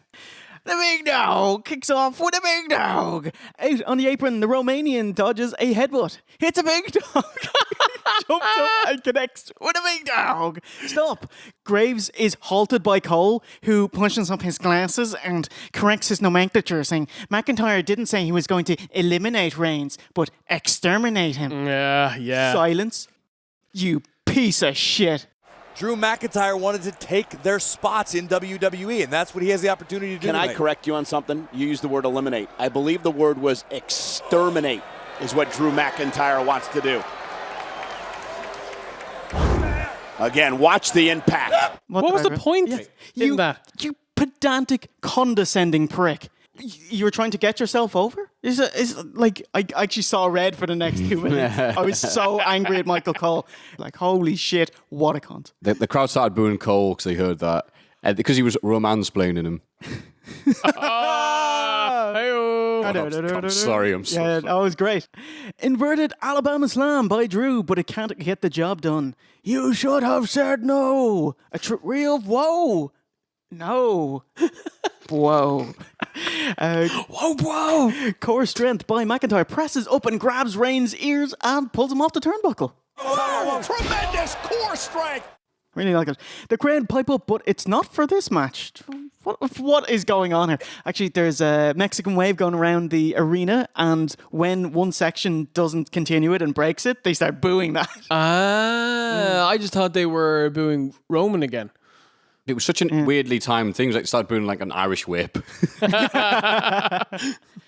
Out of the ring, big dog, inside the ring, jump to the ropes, big dog, Superman pose, denied first time, and then gets a big dog, big dog, 1, 2, 3, and the big dog dogs the big in 10:09. Boo. Are you saying boo or hoorah? Nice. It's been a while since we've heard the big dog roar. Spear by Reigns. Reigns with the win. What do you think? The big dog. The big dog. I was hoping for Brock versus Test. King of the Ring 2002. Fucking right. Just two big hosses kicking 7 shades of shit out of each other. And what I got was a kind of plodding walk and brawl match. Honestly, I found it a little bit boring, disappointing. Definitely not a WrestleMania match. And it didn't feel big enough for Roman's first match back. Yeah, kind of a placeholder heel for Roman to go over. Yeah, definitely. Like nothing special at all. Yeah, fine, but pretty nothing. What do you reckon, Matt? Yeah, I agree with what he said, and I enjoyed listening to you describe the match more than enjoyed watching it. It was way better, wasn't it? The big hot dog. And it was, Drew, your role is something for Roman to do. You're the toy for him to play with, and then he's going to eat you. He's done. So, in a weird way, Drew Mac looked really good during this, but at the same time, it's like, so fucking what? I'm happy for Drew Mac. Like, this is the biggest match of his career, the main opponent for Roman Reigns. You know, even if it's not that important on the card, you know, it's the biggest of his career. So, you know, good for you, mate. Yeah, definitely. I was just thinking, like, Roman, since he's come back and he's beat cancer, everyone's on his side. Mate, drop the Shield stuff, new theme, maybe new look, you know, put that kind of tweener shit behind you and hopefully as a kind of rifle baby face. Yeah, why not? Good. Yeah. What would his theme song be? Just you going, big dog, big dog, big dog, big dog, big. I'll do it. Because the crowd would sing along to that. Oh my God. Ooh. Ladies and gentlemen, Elias. Ladies and gentlemen, Elias. Ding, ding, ding, ding. Ladies and gentlemen, Elias. 3 Eliases. So he's going to play with himself. He picks up on the football chant and plays a bit of Seven Nation Army. Yeah.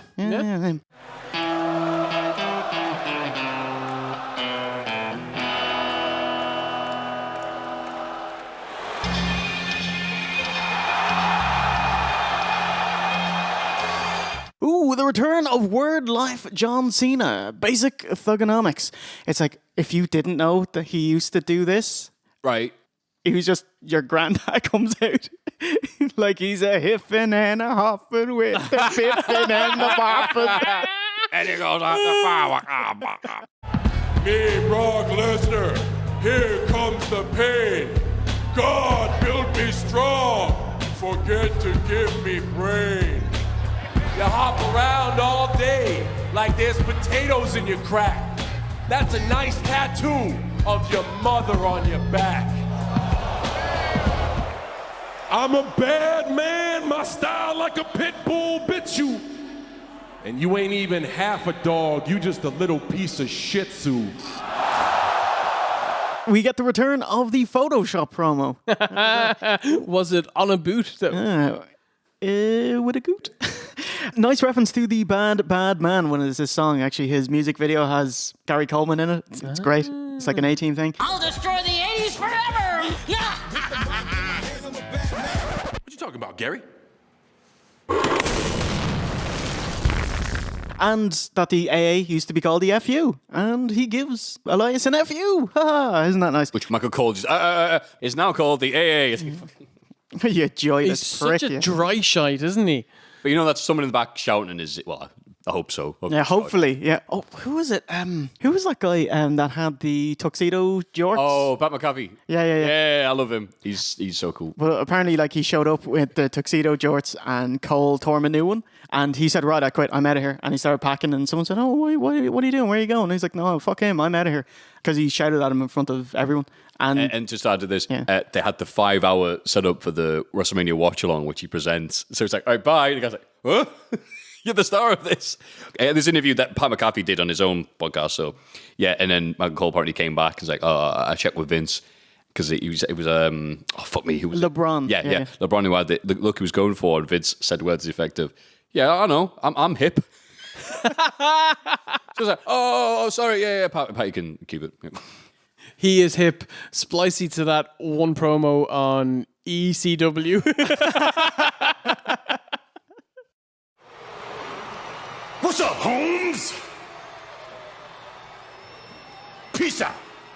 It's a shame though because Elias I think is a guy that's also stood and stepped because I swear he's got a pinfall against Cena ages ago. He pinned him on Raw like it was nothing. I swear that's happened. I think you might be correct. Right. He's almost like the Braun Strowman position where he was getting really, really up. He's getting lots of momentum and all this. And it's just sort of like, no. Come back down to earth. You're not supposed to be a guy who's good like main event or anything. You're like this guy. You're mid-card. You're mid-card Elias. You're like Jeff Jarrett. We're going to put you with Jeff Jarrett for a bit. And it's hard for me to come to terms with, we like cheering Elias when he comes out, sings a song, and insults us. Yes. Anything else, we don't want to hear him being nice. We don't want to hear him hitting Jeff Jarrett with a guitar. We just want him to do that. Don't want him to wrestle. Yeah. No. He's not very good at that. Yeah. Which breaks my heart because I love the Drifter. I think he's amazing at what he does. Take a bow.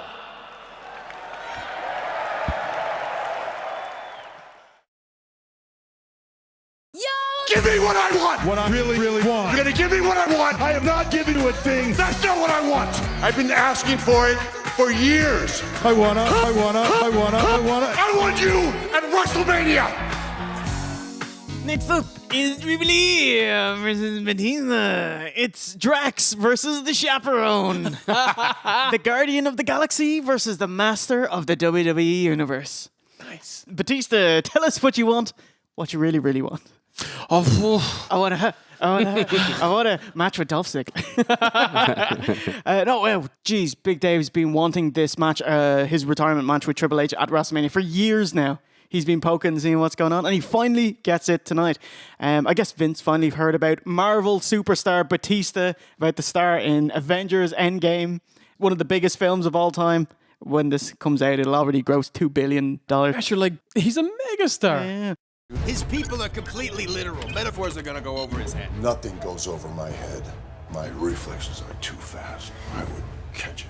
Oh, what's the build? February 25th, Raw, Ric Flair's 70th birthday bash. Batista, effect blue mirrored shades and matching nose ring. Great heel stuff here. Beat up Flair to get H's attention. He bemoans Triple H grooming him to be his bodyguard back in 2003. That Evolution did nothing for him and held him down. It's like, that is one of the biggest whoppers in history, right? Like, since Cena was the main guy, Batista could have average matches and average promos and he'd never get any flack to it. He only got really good when he decided to quit the first time. Oh my God, his like final run was amazing when he was douchebag Dave coming out in his like pink vest, popping his collar, earrings, and amazing.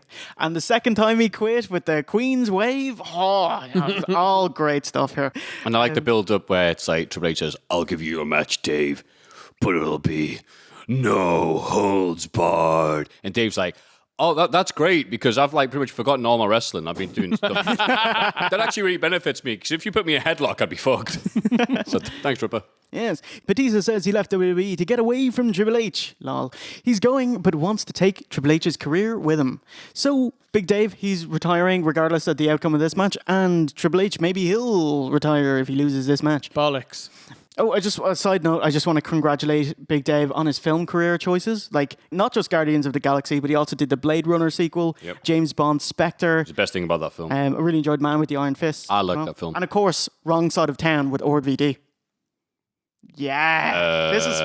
It's where he got his big break.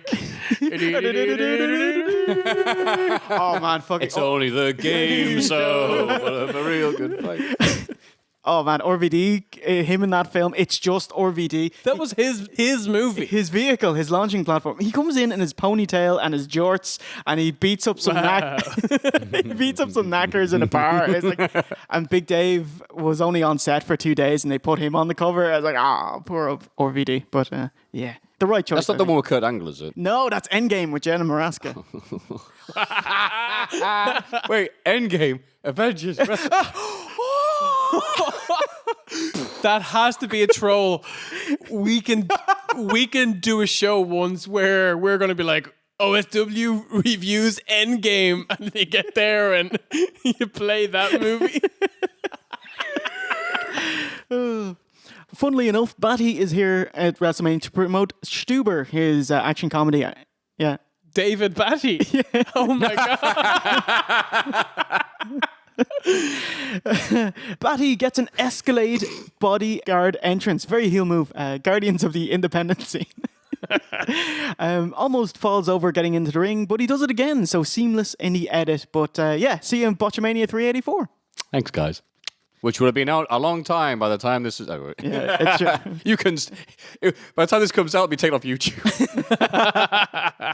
When Batista tripped up, you can hear Shawn Michaels go, "Oh my God."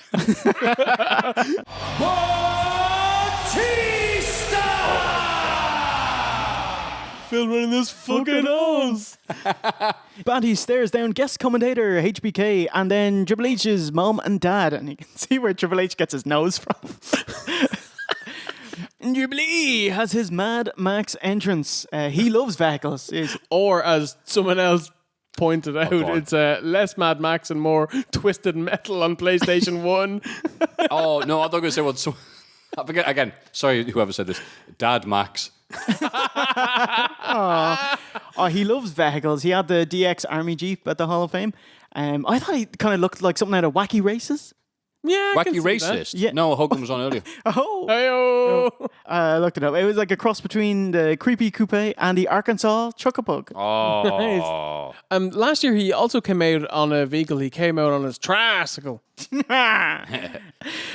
Straight to the outside. Break out the shortcut box. Hercules chain. They tried to do a face choke spot. Oh, it's incredibly shit. Oh my God. So the chain comes loose after 5 seconds and Big Dave has to pull it back to his mouth to use it as a gag again. What else? Ooh, pliers. Unsuccessful cut off Batty's fingers.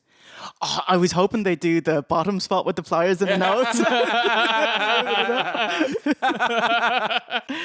Time for a quick too sweet and grab a folding chair. Ooh, and may get one of my favorite spots, the X7 build-up chair spot where Triple H opens the chair's legs over Dave's neck and he smiles and pulls out Dave's nose ring. Oh my God. Oh my God, the shit camera work that just looks at Dave as he goes out and takes it out himself, and then it in the same then looks shot. at the referee giving it to Triple H. Fucking hell, lads. And all you see is like Salem the Cat from Exposed, Pro Wrestling's Greatest Secret.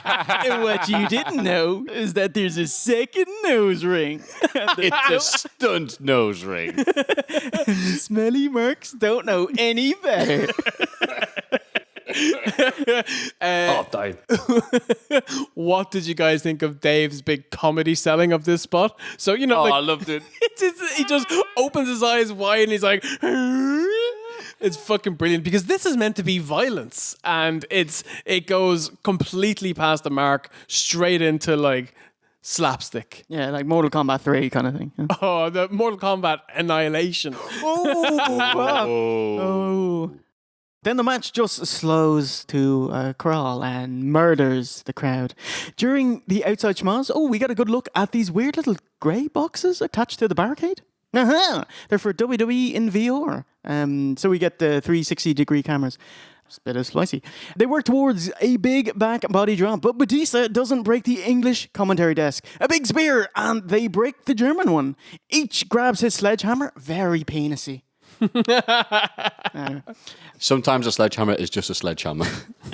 Spear, spine buster, Batista bomb. No. Oh, what you got left? Dave takes a powerbomb onto the steel stairs. Quickie pedigree, but kicks out. Time for the finish. Ric Flair comes to the ring, gives Jubilee a second sledgehammer, who jump jabs Batty in the head with it. Kind of like Troy, Brad Pitt and Nathan Jones spot. Pedigree. Oh, wow. Yeah. And the hugest cane bump. And we're done. And Batty sticks to his word, announcing his retirement effective immediately. The game vanquishes the animal. So, what do you think? Long. 25 minutes long? And the only thing I can say is the arrogance of Triple H to go out and have a match of this length with a man who hasn't wrestled in years and is not in ring shape. It's just mind-boggling. I thought that they went for out-and-out violence and they gave us out-and-out comedy, and it was just wrong. But I will say that I thought that the last few minutes of the match were actually fairly decent, but not enough to win me over for the whole thing. Honestly, this whole build and this whole match shouldn't have taken place. I thought it was a bit bollocks. This match was the worst match on the card for me because, I was fine beforehand, and then this match just sucked the life out of me. It took ages. I aged during this match.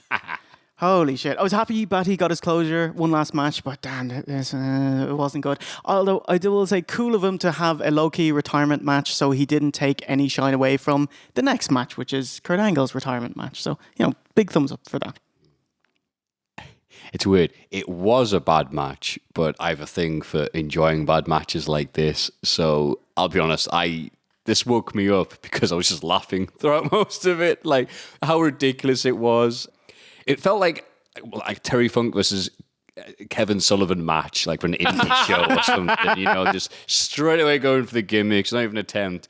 And then, really weirdly decided to go, have some really cool spots at the end, including the throwback to the Hell in a Cell match, I believe it was Vengeance 2005, where the exact same finish as well, except it didn't end this match, where Triple H got the sledgehammer, and you're like, aha, he's going to hit him with the sledgehammer when he does the powerbomb. But he's like, I'm just going to bam you so hard you can't do anything about it. Nah.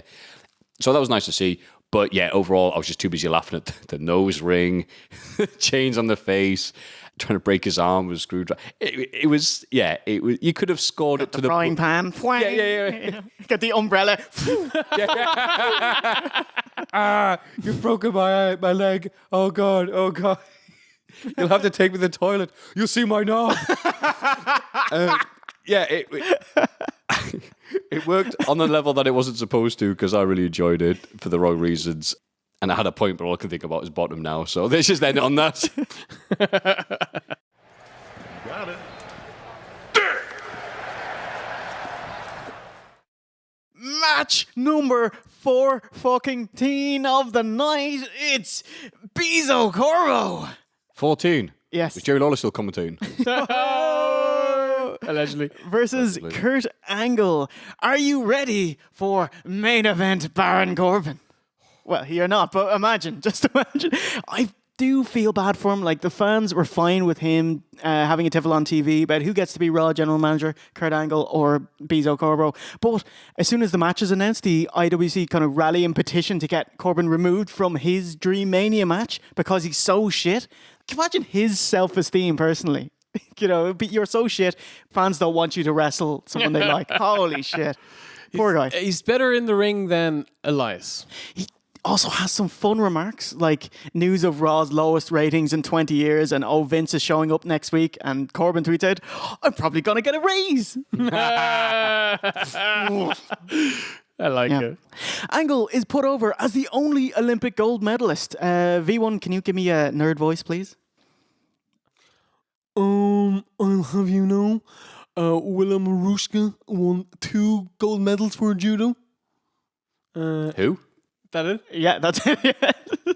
Yes, and he did wrestle in the WWF at some point. And hang on. John Cena had his appearance earlier tonight with Elias, which means this match, Corbin versus Angle, is going ahead. Yeah. Maybe if that I'd seen it on afterwards, people were hyped for something to happen. It's like, oh, nothing's happening here. We're actually going to get Corbin. Wonderful. He does acknowledge it because in the corner he goes, you can't see me. Or is that right? Yeah, John Cena. Yeah. Yeah. And he went, yeah, you're right. You haven't switched these fucking lights off. You can't see me. I'm mocking. A note on Corbin's attire. He actually ditches the waistcoat before starting. Thank you. I feel sad for him because he has to wear it because of his tummy. But I do... You know, like, he could just work hard and get in better shape. Like, ooh, that's fat-phobic, Steve. I think he does look way better with his shaven head, but if he was a true heel, he'd have his greasy rat's nest. You know, keep that. You fold it over like 3 hairs. It'll grow back. Who is he, Homer Simpson? Corbin heat, Angle fires up, deep 6, rally again, ankle lock, German, and accepts the crowd adulation. Like, Angle stops and he's like, yeah, cheers, great. And it's like, fuck, what's happening here?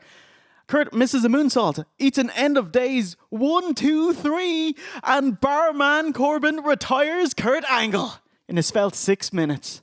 Baron Corbin came to WrestleMania. It did exactly what he promised to do. This is like, oh my God, ECW's closing. Who's the last champion? Oh, is it Christian? Is it Rhino? Is it Tommy Dreamer? It's Ezekiel Jackson. The lineage of ECW. What do you think, man?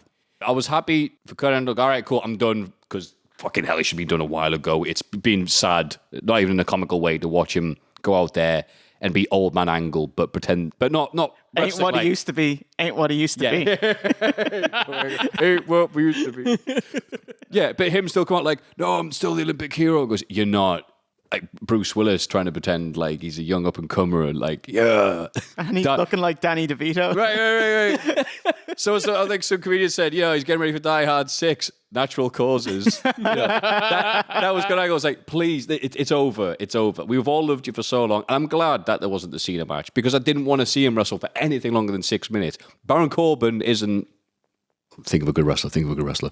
He isn't Ricochet? Curry Man, but he... Oh, yeah. I'm tired. But he's safe. He doesn't do the Psycho Drive or anything like that off the ropes through a table. He's just going to have a nice, safe match. He's going to beat Angle. Okay, fine. What do you think? Made me a bit sad. Kurt Angle is my favorite wrestler of all time. And I understand you're going out, you should put someone over, but not Corbin. And not like this. This last run, the last year or so, has been pretty sad. First of all, he's been booked terribly until Vince made up his mind that Angle is done. And then in the last 2 or 3 weeks, he had a sad match against Gable. He had a sad match against Joe. He had a sad segment against AJ.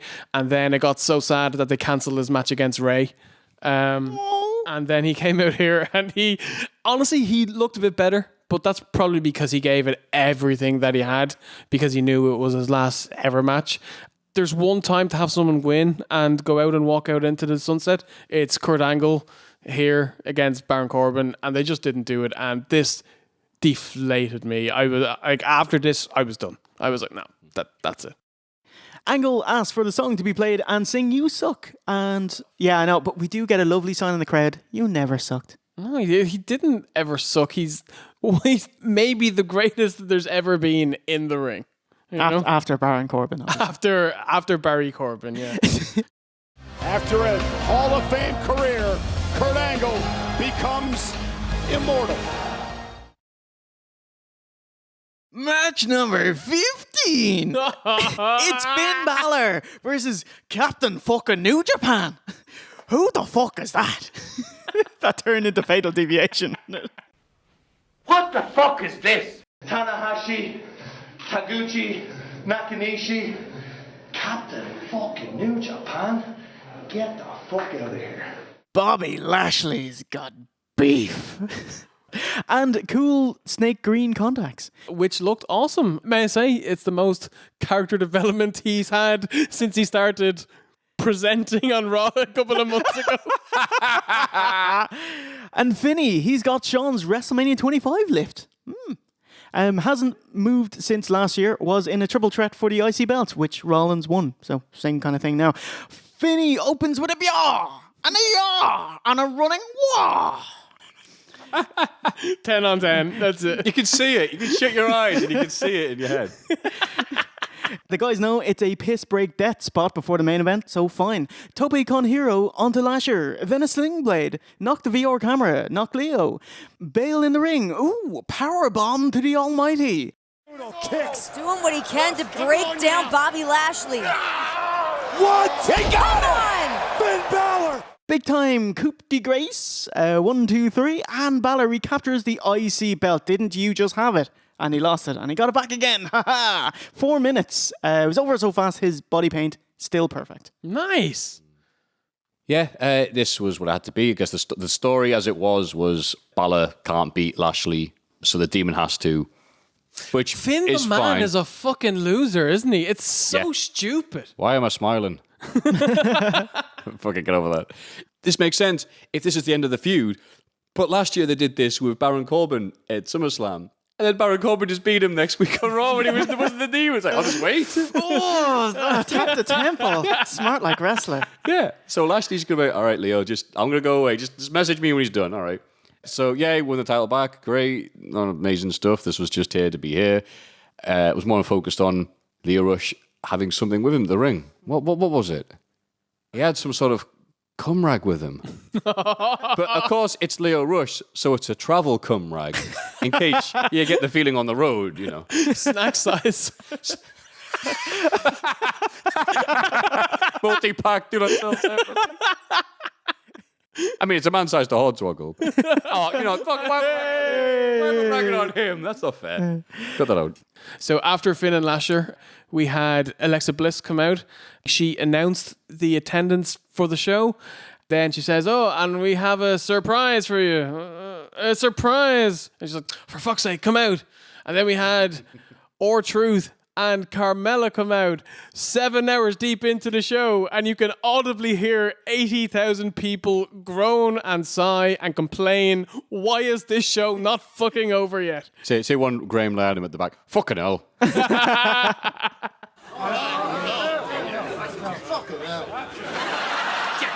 nonsense.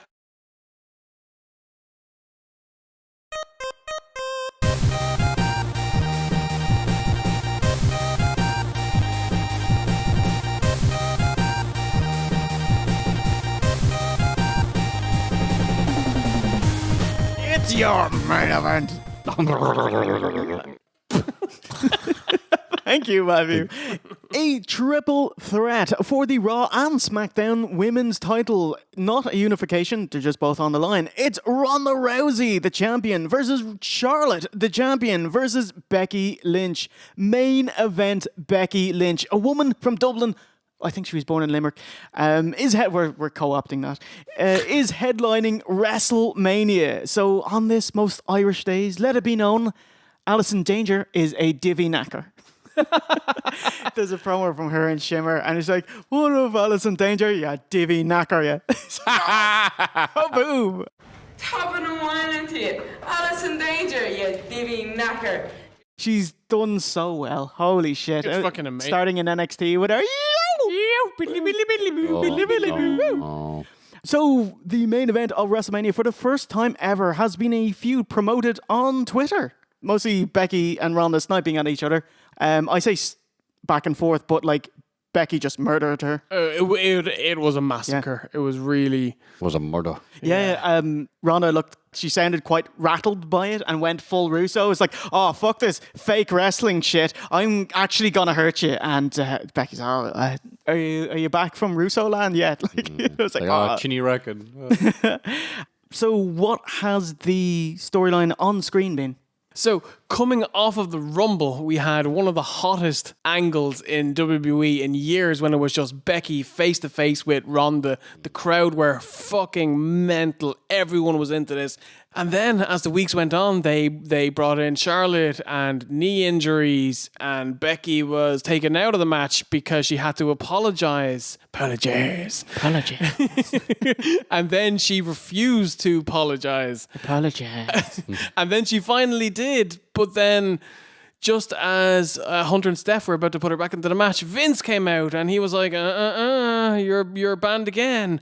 And so she kind of backdoored back into the main event. And then over the last couple of weeks when they kind of, had padded out the 6 weeks and they got into the full build, it got pretty decent again. They were just trying to one-up each other. They buried the Riot Squad on one episode of Raw. That was great. And then on the Go Home show, they had the really entertaining segment where they were all arrested and they were kicking the shit out of each other and beating up cops and crashing cars. And I loved it. Yeah. Ronda driving stick despite having hands cuffed. Oh, with getting kneed in the head by passing Charlotte. Oh, it's been great. Yeah. They're not. I mean, a lot of stuff they do with the women is like, hey, the first ever this, aren't we progressive? And it's like, well, after that, it goes, fuck it. Well, none if you tell us. They can speak for themselves. But this has felt like on another level compared to the rest of the stuff. It's felt like a natural way of having the women headline WrestleMania. And yeah, get in. You fucking knacker. Get her. Come on, over here. Come on. Who's that in a helicopter? It's Lex Luger on the US traffic. It's Charlotte. Need a hero. It's actually Charlotte. But are we going to watch your entire helicopter trip around New York after 7 hours of Mania in real time? And on the left, you can see the Statue of Liberty. Oh, God, it's like 3 minutes looking at her sitting down, looking like... Oh, so this is a nod to Ric Flair's helicopter entrance, Great American Bash 85. I won't lie, I was a bit sad to see the amount of work Charlotte's got done. I actually have the exact same thing written like down her here. face is getting a bit cat. Like, I don't know if it's Botox or but like her nose and her cheeks. It's and lip fillers and cheek fillers. Yeah. That makes me a bit worried about her, Yeah, because she's got her big comedy tits as well. And like, I think Charlotte was a very attractive lady. Yes. And she's getting less attractive every couple of months. Yeah. Yeah, hope she's doing okay mentally, Joan Jett plays Ronda's theme live. Yay.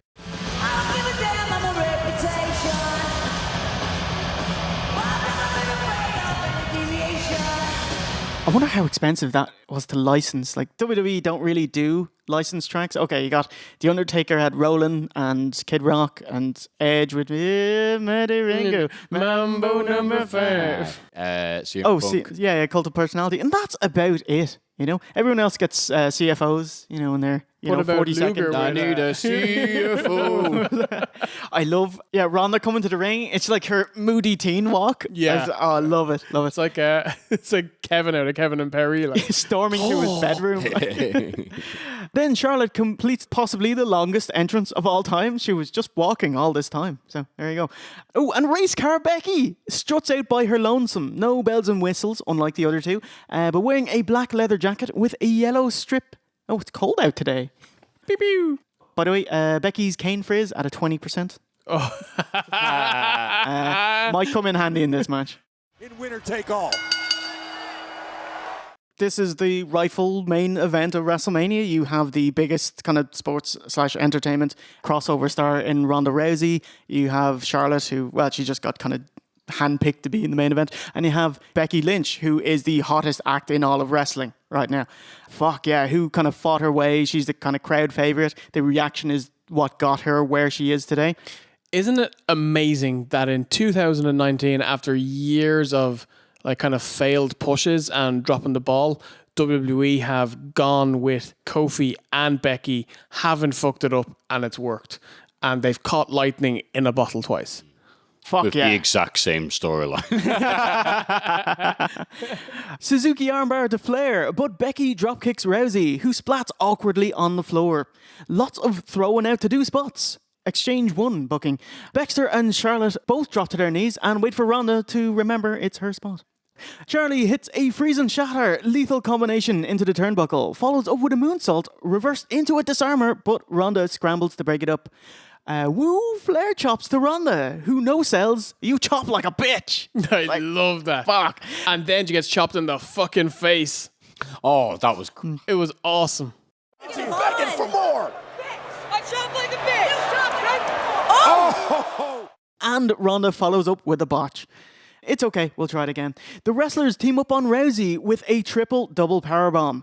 Charlotte dumps Becky out and tries to pin. Ronda kicks out with a Kurt Angle level last split second timing. It was great, and she wasn't looking at the ref doing his count. She timed it in her fucking head like a wrestler should be able to do. Ooh, not even Johnny Gargano did that. Yeah. Fabulous, Ronda. Well done. Oh, Boxster applies the disarmer, and the commentators say, it doesn't matter if Ronda reaches the ropes, no rope break as no DQ, because it's a triple threat. Nice. The rules. Wow, yeah, that's something, yeah. Yeah. Quick check in. Becky's cane frizz, 40%. Oh, no. Miss Nate hits a Brett's rope Spanish fly. Fucking great. Then works over Ronda's knee as we see the bruises on Rousey's calf. Yeah, Jesus, it looks painful, and she sold it beautifully. Like Ronda Rousey, her selling for someone who's only been in the business a year is outstanding. So she takes a Brett 97 spot with a figure 4 at the turnbuckle. Then double that for an F8, but Baxter flies out of nowhere with a Tennessee jam to stop it. Great. Sorry, Terran your jam. Oh, nice. Oh, quick update. Becky's cane frizz at 60%. The man sets up a table, but Ronda throws it over, saying... Can you say tables are for bitches? Oh, you want me to say what Ronda said? Yeah. All right. School shootings are fake. Oh, sorry. The other thing she said, sorry, tables are for bitches. Oh, brilliant. Could end this right now.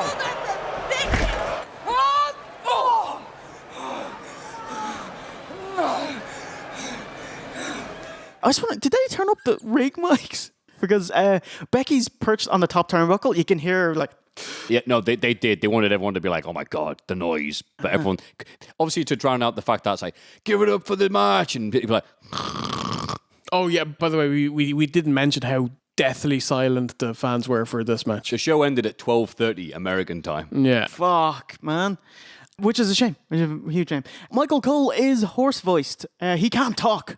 But the match is called almost entirely by Michael Cole and Corey Graves. It's like, perhaps there is another commentator that might have something to say about a women's main event. Perhaps an excellent commentator who is right there is beside them. No, Renee Young, she is almost silent during this match. And I was actually pissed off. This is her moment. She should be calling this. But now they turn their attentions to each other. Rousey, Lynch. So we come to the finish of WrestleMania 35. It's Ronda versus Becky. This is what I wanted. Both start wailing on each other. Ronda wins that fist fight, and jumping shining crotch wizard rolls into a fireman's carry. Shit, this is hard, man. Do it earlier in the match. Goes to hit a Piper's Pit, but Becky reverses it into a crucifix pin, and 1, 2, 3. Shit, Becky wins, ending at a Wurzel level scarecrow crane frizz at 100%. Weight needed on her. Piper's Pit. Left leg. Becky. Oh my God. Shoulders down. Shoulders down. Woo! Ronda's first loss, now 29-1, an incredible rookie year, only matched by maybe Kurt or Brock. I thought quite an abrupt, unexpected finish. So I wish they kind of had a big build towards the finish, but anyway, there you go. Becky Lynch, so the Raw and SmackDown Women's Champion. What do you think, Matt? At this point in the night, I'm like, oh, just get it over with. So I wasn't that critical as a lot of other people being online as I've seen, but I enjoyed it. It gave me what I wanted. Charlotte got to get a lot of cool stuff in. The Spanish fly off the top, the chop to the face. Ronda, I don't know what the fuck she was on when she was expecting to take the drop to the outside in the back of a fucking... Oh fucking hell, yeah. That's her business and not mine. And Becky, obviously the most popular thing about the match, importantly, no matter what she did in the match, she got to win, which is like what we all wanted to see, right? That's what I wanted to see. Fuck what other people think. Oh, there's a cute bit where she's winning and she's looking out in the crowd and she's just like, "Where's me ma?" Yeah, I saw that. Yeah, lovely. Yeah, so I got what I wanted out of this match. And also the finish meant that my inbox was killed. So people were like, what the fuck happened there? I'm like, well... It wasn't that bad. Yeah. This finish, actually, the referee, Rod Zapata, he was fined over it. Vince is still doing this thing where referees are supposed to call wrestling matches like a shoot. Now, this was the planned finish. Ronda mistakenly got her shoulder up, so he should have called it a 2 count and ruined the finish of WrestleMania. Not even a 2 count, because Becky rolled her over and her shoulders were done, and Ronda lifted her right shoulder at 1, and then Becky got her back down, so it should have been a 1 count stop and then a 1, 2, 3 count. Yeah. Actually, Ronda got a broken hand early in the match, so I wouldn't want her going any longer than she had to. She could come back with Kurt Angle's wanking claw. Oh my God. Her diddling claw.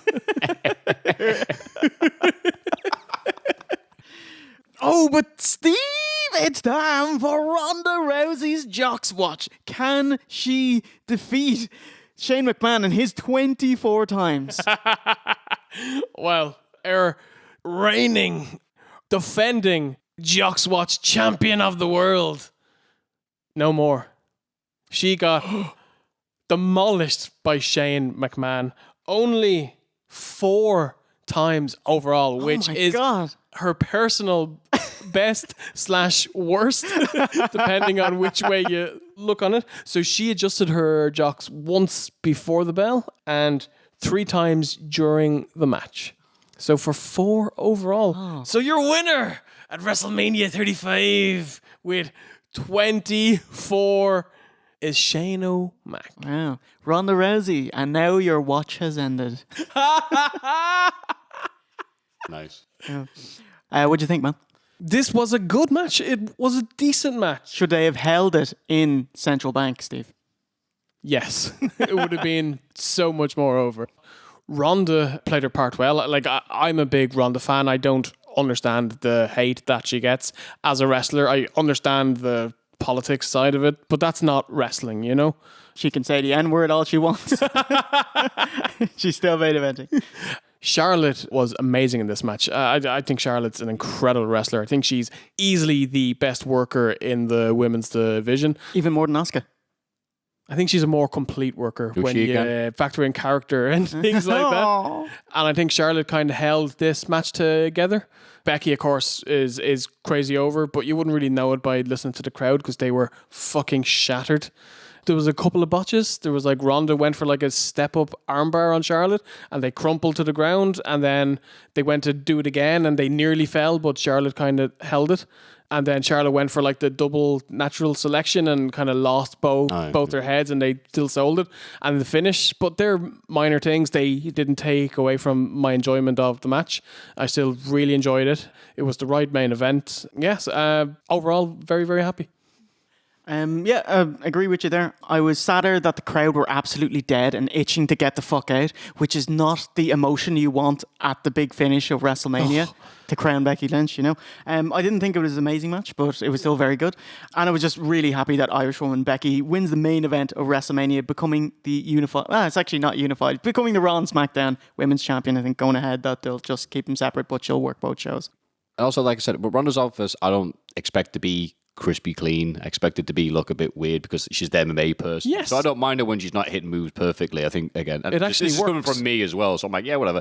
But I the finish could have been better. I mean, Papa Shango could have hit his cue and, you know, broken up the pin. Let's take it to the aftermath. Red, white, and blue, baby. Thanks for letting me in your country, lads.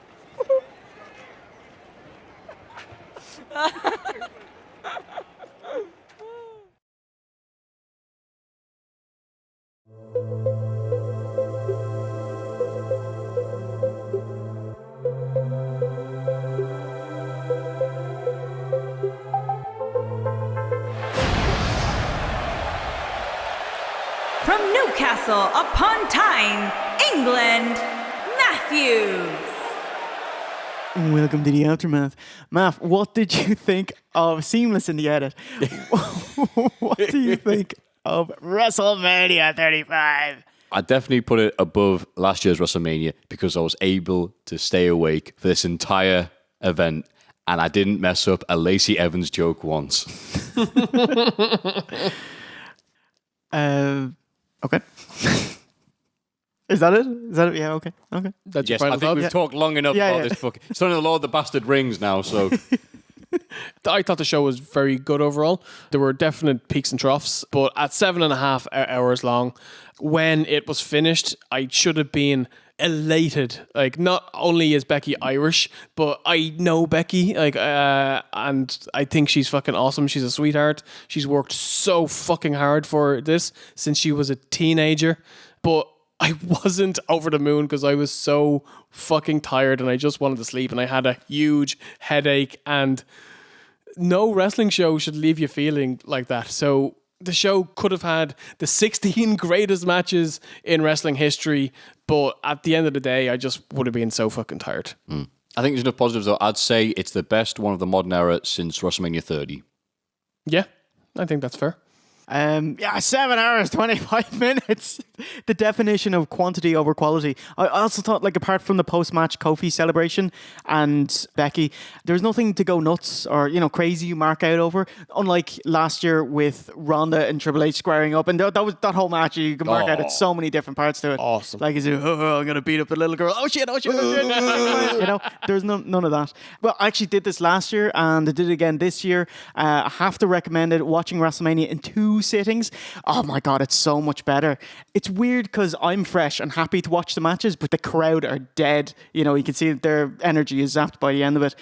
So watch the Kofi celebration and the main event. Otherwise, entirely skippable WrestleMania. Always good for a watch though. You know, it's Mania time. It's always good times. You know. Yeah.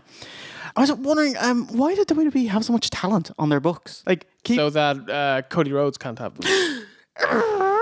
I was thinking like Invasion 2001, WCW closed, they all flocked to WWE. Well, half of them went to DNA. Too much talent on their books, and they had 160 performers under contract. And in 2018, 215. Like, you don't need this many people. Like, we're giving out about dead crowds. It's like, we should watch out that WWE don't release a burial video like they did with the Lafayette crowd. It's like, what's the deal with the Lafayette crowd? You fucking suck, and it's not our fault you were dead. I don't remember this. Oh, it's on YouTube. Yeah. Your boy McAfee brought out a video slagging off the Lafayette crowd. There was one Raw. Lafayette? It was Raw. The Raw. Yeah. A Raw. Oh, right. I thought it was slagging off the WrestleMania crowd or something. Yeah. But WWE should release a video giving out about the WrestleMania crowd. How dare you be dead, you stupid you know? Well, I think next year they don't need Snickers as an advertiser. They need fucking Red Bull as an advertiser. And they can go, well, yeah, you're tired. Get the stand. Get yourself some heart murmurs. Oh, one last thing. It was like, Ambrose dead? Ambrose is dead. Oh, we didn't see him on the show. What about Raw?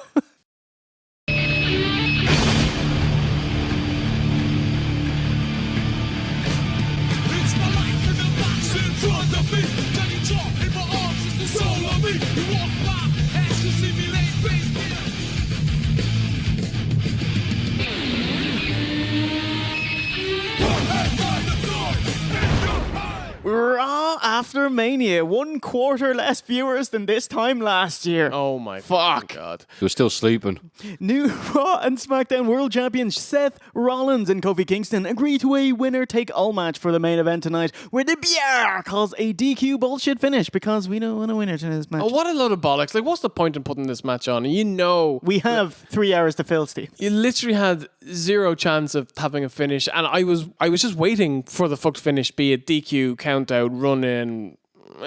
But it sets up a 6-man with Drew Mack on SmackDown, with Kofi picking up the win. Baron Corbin gloats about beating the Olympic hero. Angle graciously calls him the better man, wishes him luck. Bad luck, which is like giving him a gift. A black gift. An angle slam and ankle lock. That's a Samurai Cop reference. But that's not all. Beefy Lars Sullivan. Beef. Debuts and lays out Angle. Without his cool fucking entrance with the white light shining on him.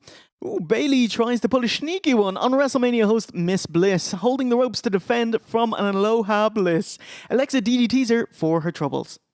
Becky cuts a jubilant babyface promo. WWE send out, oh my God, Lacey Evans to be fed to Becky. But Lacey gets hers with a big right on SmackDown. Are you fucking kidding me? Of all the wrestlers that you have on the roster, you could have gone with Asuka, you could have gone with Sasha, you could have gone straight to Charlotte, you could have brought someone up. No Ronda, of course, with her broken hand. She's out, although she is contracted to WWE until after WrestleMania 37, so she'll be back. It's worth noting she only wants to go kind of hardcore with WWE, all the full-time schedule for the first year, and so I think she's looking to scale back. Said she wants to start a family. Who knows? It's my pleasure playing for you. Ricochet and Aleister Black roll over Bobby Roode roll over Bobby Roo. And Chad Gable, Ricochet with another showcase, hitting a running moonsault off the outside of the ring post on Bobby. It was very nice. Back flipping out of a roll through suplex and finishing Gable with a 1-knee codebreaker. Oh! Right to the jaw! Oh man, we've had a really good run. It was 8 months since Bray Wyatt's last Raw match. Oh no. He's back in August tagging with Matt Hardy, and he teases his return with a sock puppet. Oh, Bray bloody Wyatt in it. Is it going to be like, what's that, Suddy? Matt Hardy wouldn't team with me because I'm shit. Because I had a car accident where I was at fault. Hey. Mojo's got his mojo back. Oh my God. Mojo mirror angles are the greatest thing ever. Is it going to get him over? No. Is it good? No. But do I love it because it's bollocks? Yes. Do you like his Luna Vachon Bull Nakano WrestleMania 10 maybe? Yeah, this was like a Stifler in Southland Tales spot. Oh, God. Which we did review for Naga U. Have you ever seen that movie? Yes. Fuck that movie. I watch a lot of weird films, odd films, and crap films. And Southland Tales is something that I find very hard to have any opinion of. Because it's like, what was that? Maybe we just don't get it. You just don't get it. You just don't get it. I put like, oh, you poor bastards on the Facebook page. And some people going, one of my favourite films. I'm like, you're a twat. There are more. After 10 months on the shelf due to a torn rotator cuff injury, Sami Zayn is back. He asks for a dance partner and Finn obliges, hitting a coup de grace, jobbing Sami out on his return. He heels out afterwards, calling WWE toxic because of its fans. And he kind of does the same thing on SmackDown. Happy to see him back? Yeah. Yeah, I'm a big Sami Zayn fan. Like, for someone who's just making his comeback, he's not in the greatest shape. Don't know how that's going to play into his push going forward. But if they can put him with Daniel Bryan, and they're both going at people over their choices and you're toxic and virtue signaling and things like that, it could be electric. The Undertaker comes back to do a segment with Elias. Oh, two dead men. Elias can't seriously be considering this. I didn't care. I think I'm done with Taker. Like, other than the pop that he's going to get when his gong goes off, after that point, I don't think he adds anything anymore. Yeah. But you know he's got to come back for the Saudi blood money. Dean Ambrose says goodbye, getting laid out by your boy Bobby Lashley, driving Ambrose through the Raw announce table. I thought it was a really cool little touch. Renee attends to him. Yeah, that was nice. Yeah. But man, see, Dean is he has gotten beaten up in the last month, hasn't he? Yes. Very much a goodbye. Post-Raw, the Shield lads give Ambrose a nice send-off. Dino notes their first match as the Shield, TLC 2012, where Arn Anderson called them two indie schmucks and a football player. That's hilarious. And he kind of casually insults Raw, thanking the fans for sitting through 3 friggin' hours every week. Man, dude, thank the WrestleMania audience. Holy shit. Yeah. But if you agree with me, give me a... To come to Access, to come to all the different shows, and to sit through 3 freaking hours of Monday Night Raw, and sit here and be here tonight listening to us talk. So... Matthew, what about Smackdown? Good question. What about Smackdown? Ooh, Road Dogg has stepped down as co-head writer of Smackdown. He wrote it with Stephen Guerreri, but will stay with WWE. And he just said he was annoyed with Vince's kind of script changes and just how it's written and stuff like that. So. It's a shame because SmackDown has been very good the last few months. I think when Road Dogg did that little video, it was when people said SmackDown was shit because SmackDown was shit during that time. There were 3 fucking foreign bad guys. It's like, this is it. It's all WWE has right now. Now, I love watching SmackDown every week. Yay, hype. It's not 3 hours long. Randy Orton is entertaining. That's a good sign. Well done. Talk about turning chicken shit into chicken soup. Yeah, you're going to need a hob. Thanks, Jay. And a blender. You were thinking in your head. Oh, hang on. Look at this. Braun and Joe brawl ahead of next week's Superstar Shakeup. Awesome. The loser has to feud with Bray. Oh, shit. Paige, she says she'll bring a new female tag team to Smackers, who turns out to be Kairi Sane and Io Shirai. Yeah, that's what people are guessing. Anyway. Not. It turns out to be someone else. These people. There, I cover myself both ways. Oh, well done, Jay. There we go. Point ahead. Oh, not on SmackDown, but Billy Graham randomly tweets out his advice to Kofi Kingston, which is to go on the roids and put on 50 pounds. Are you serious? Oh, yeah. Fuck's sake. I said use steroids, not abuse them or get caught.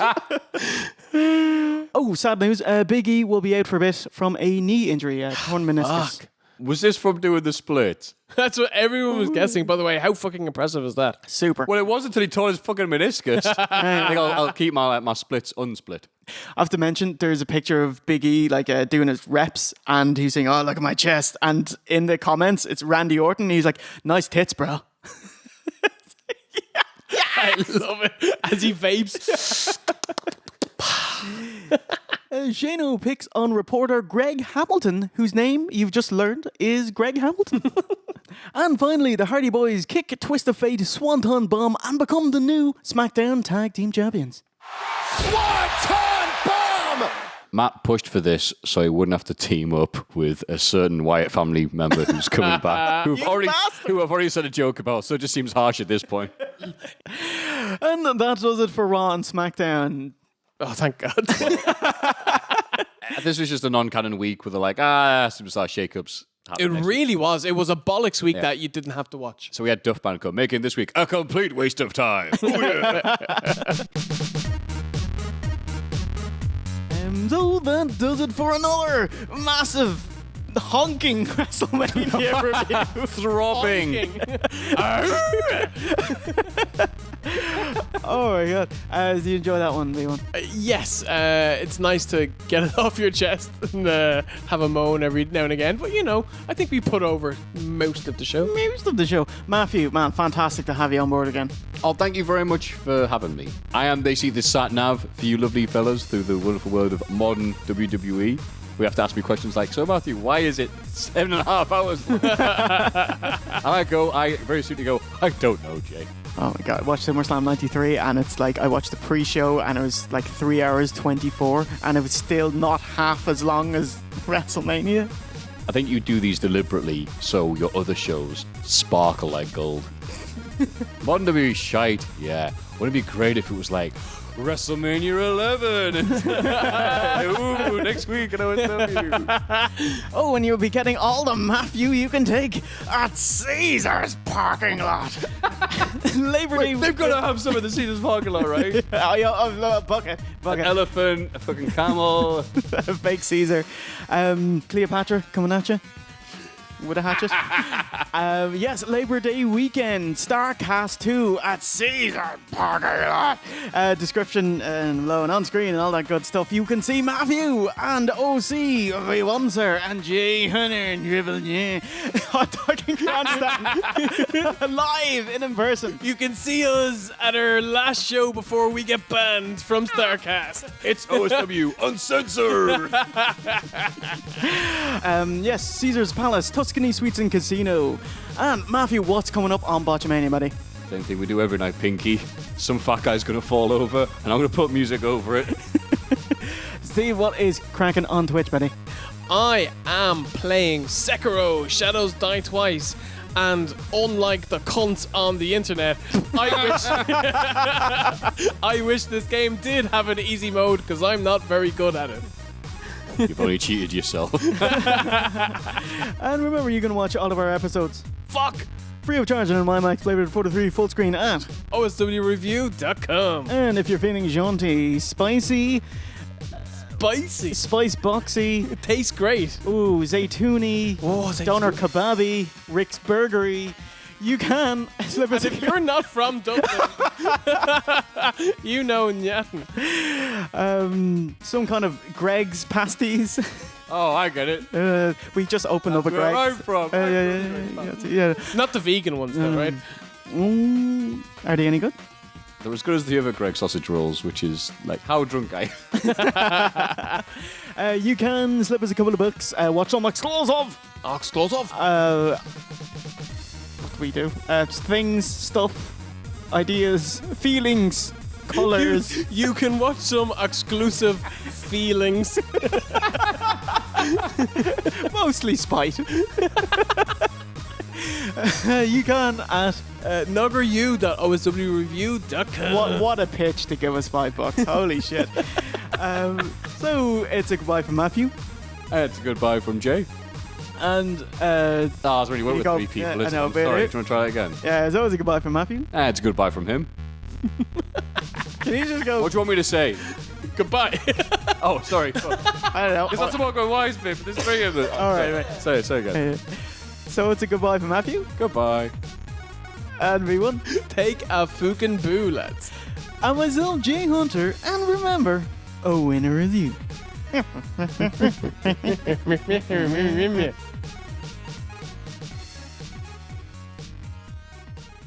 Oh, sorry. Can you say out of sight for a sec? So OSW 80 is on the books. In the pocket. Out of sight. Oh, man, yeah. That's it. Matthew's replaced. You're done. Yeah, you're out, buddy. You cunt. All right, That's right. Savio Vega's in DX now. Excellent.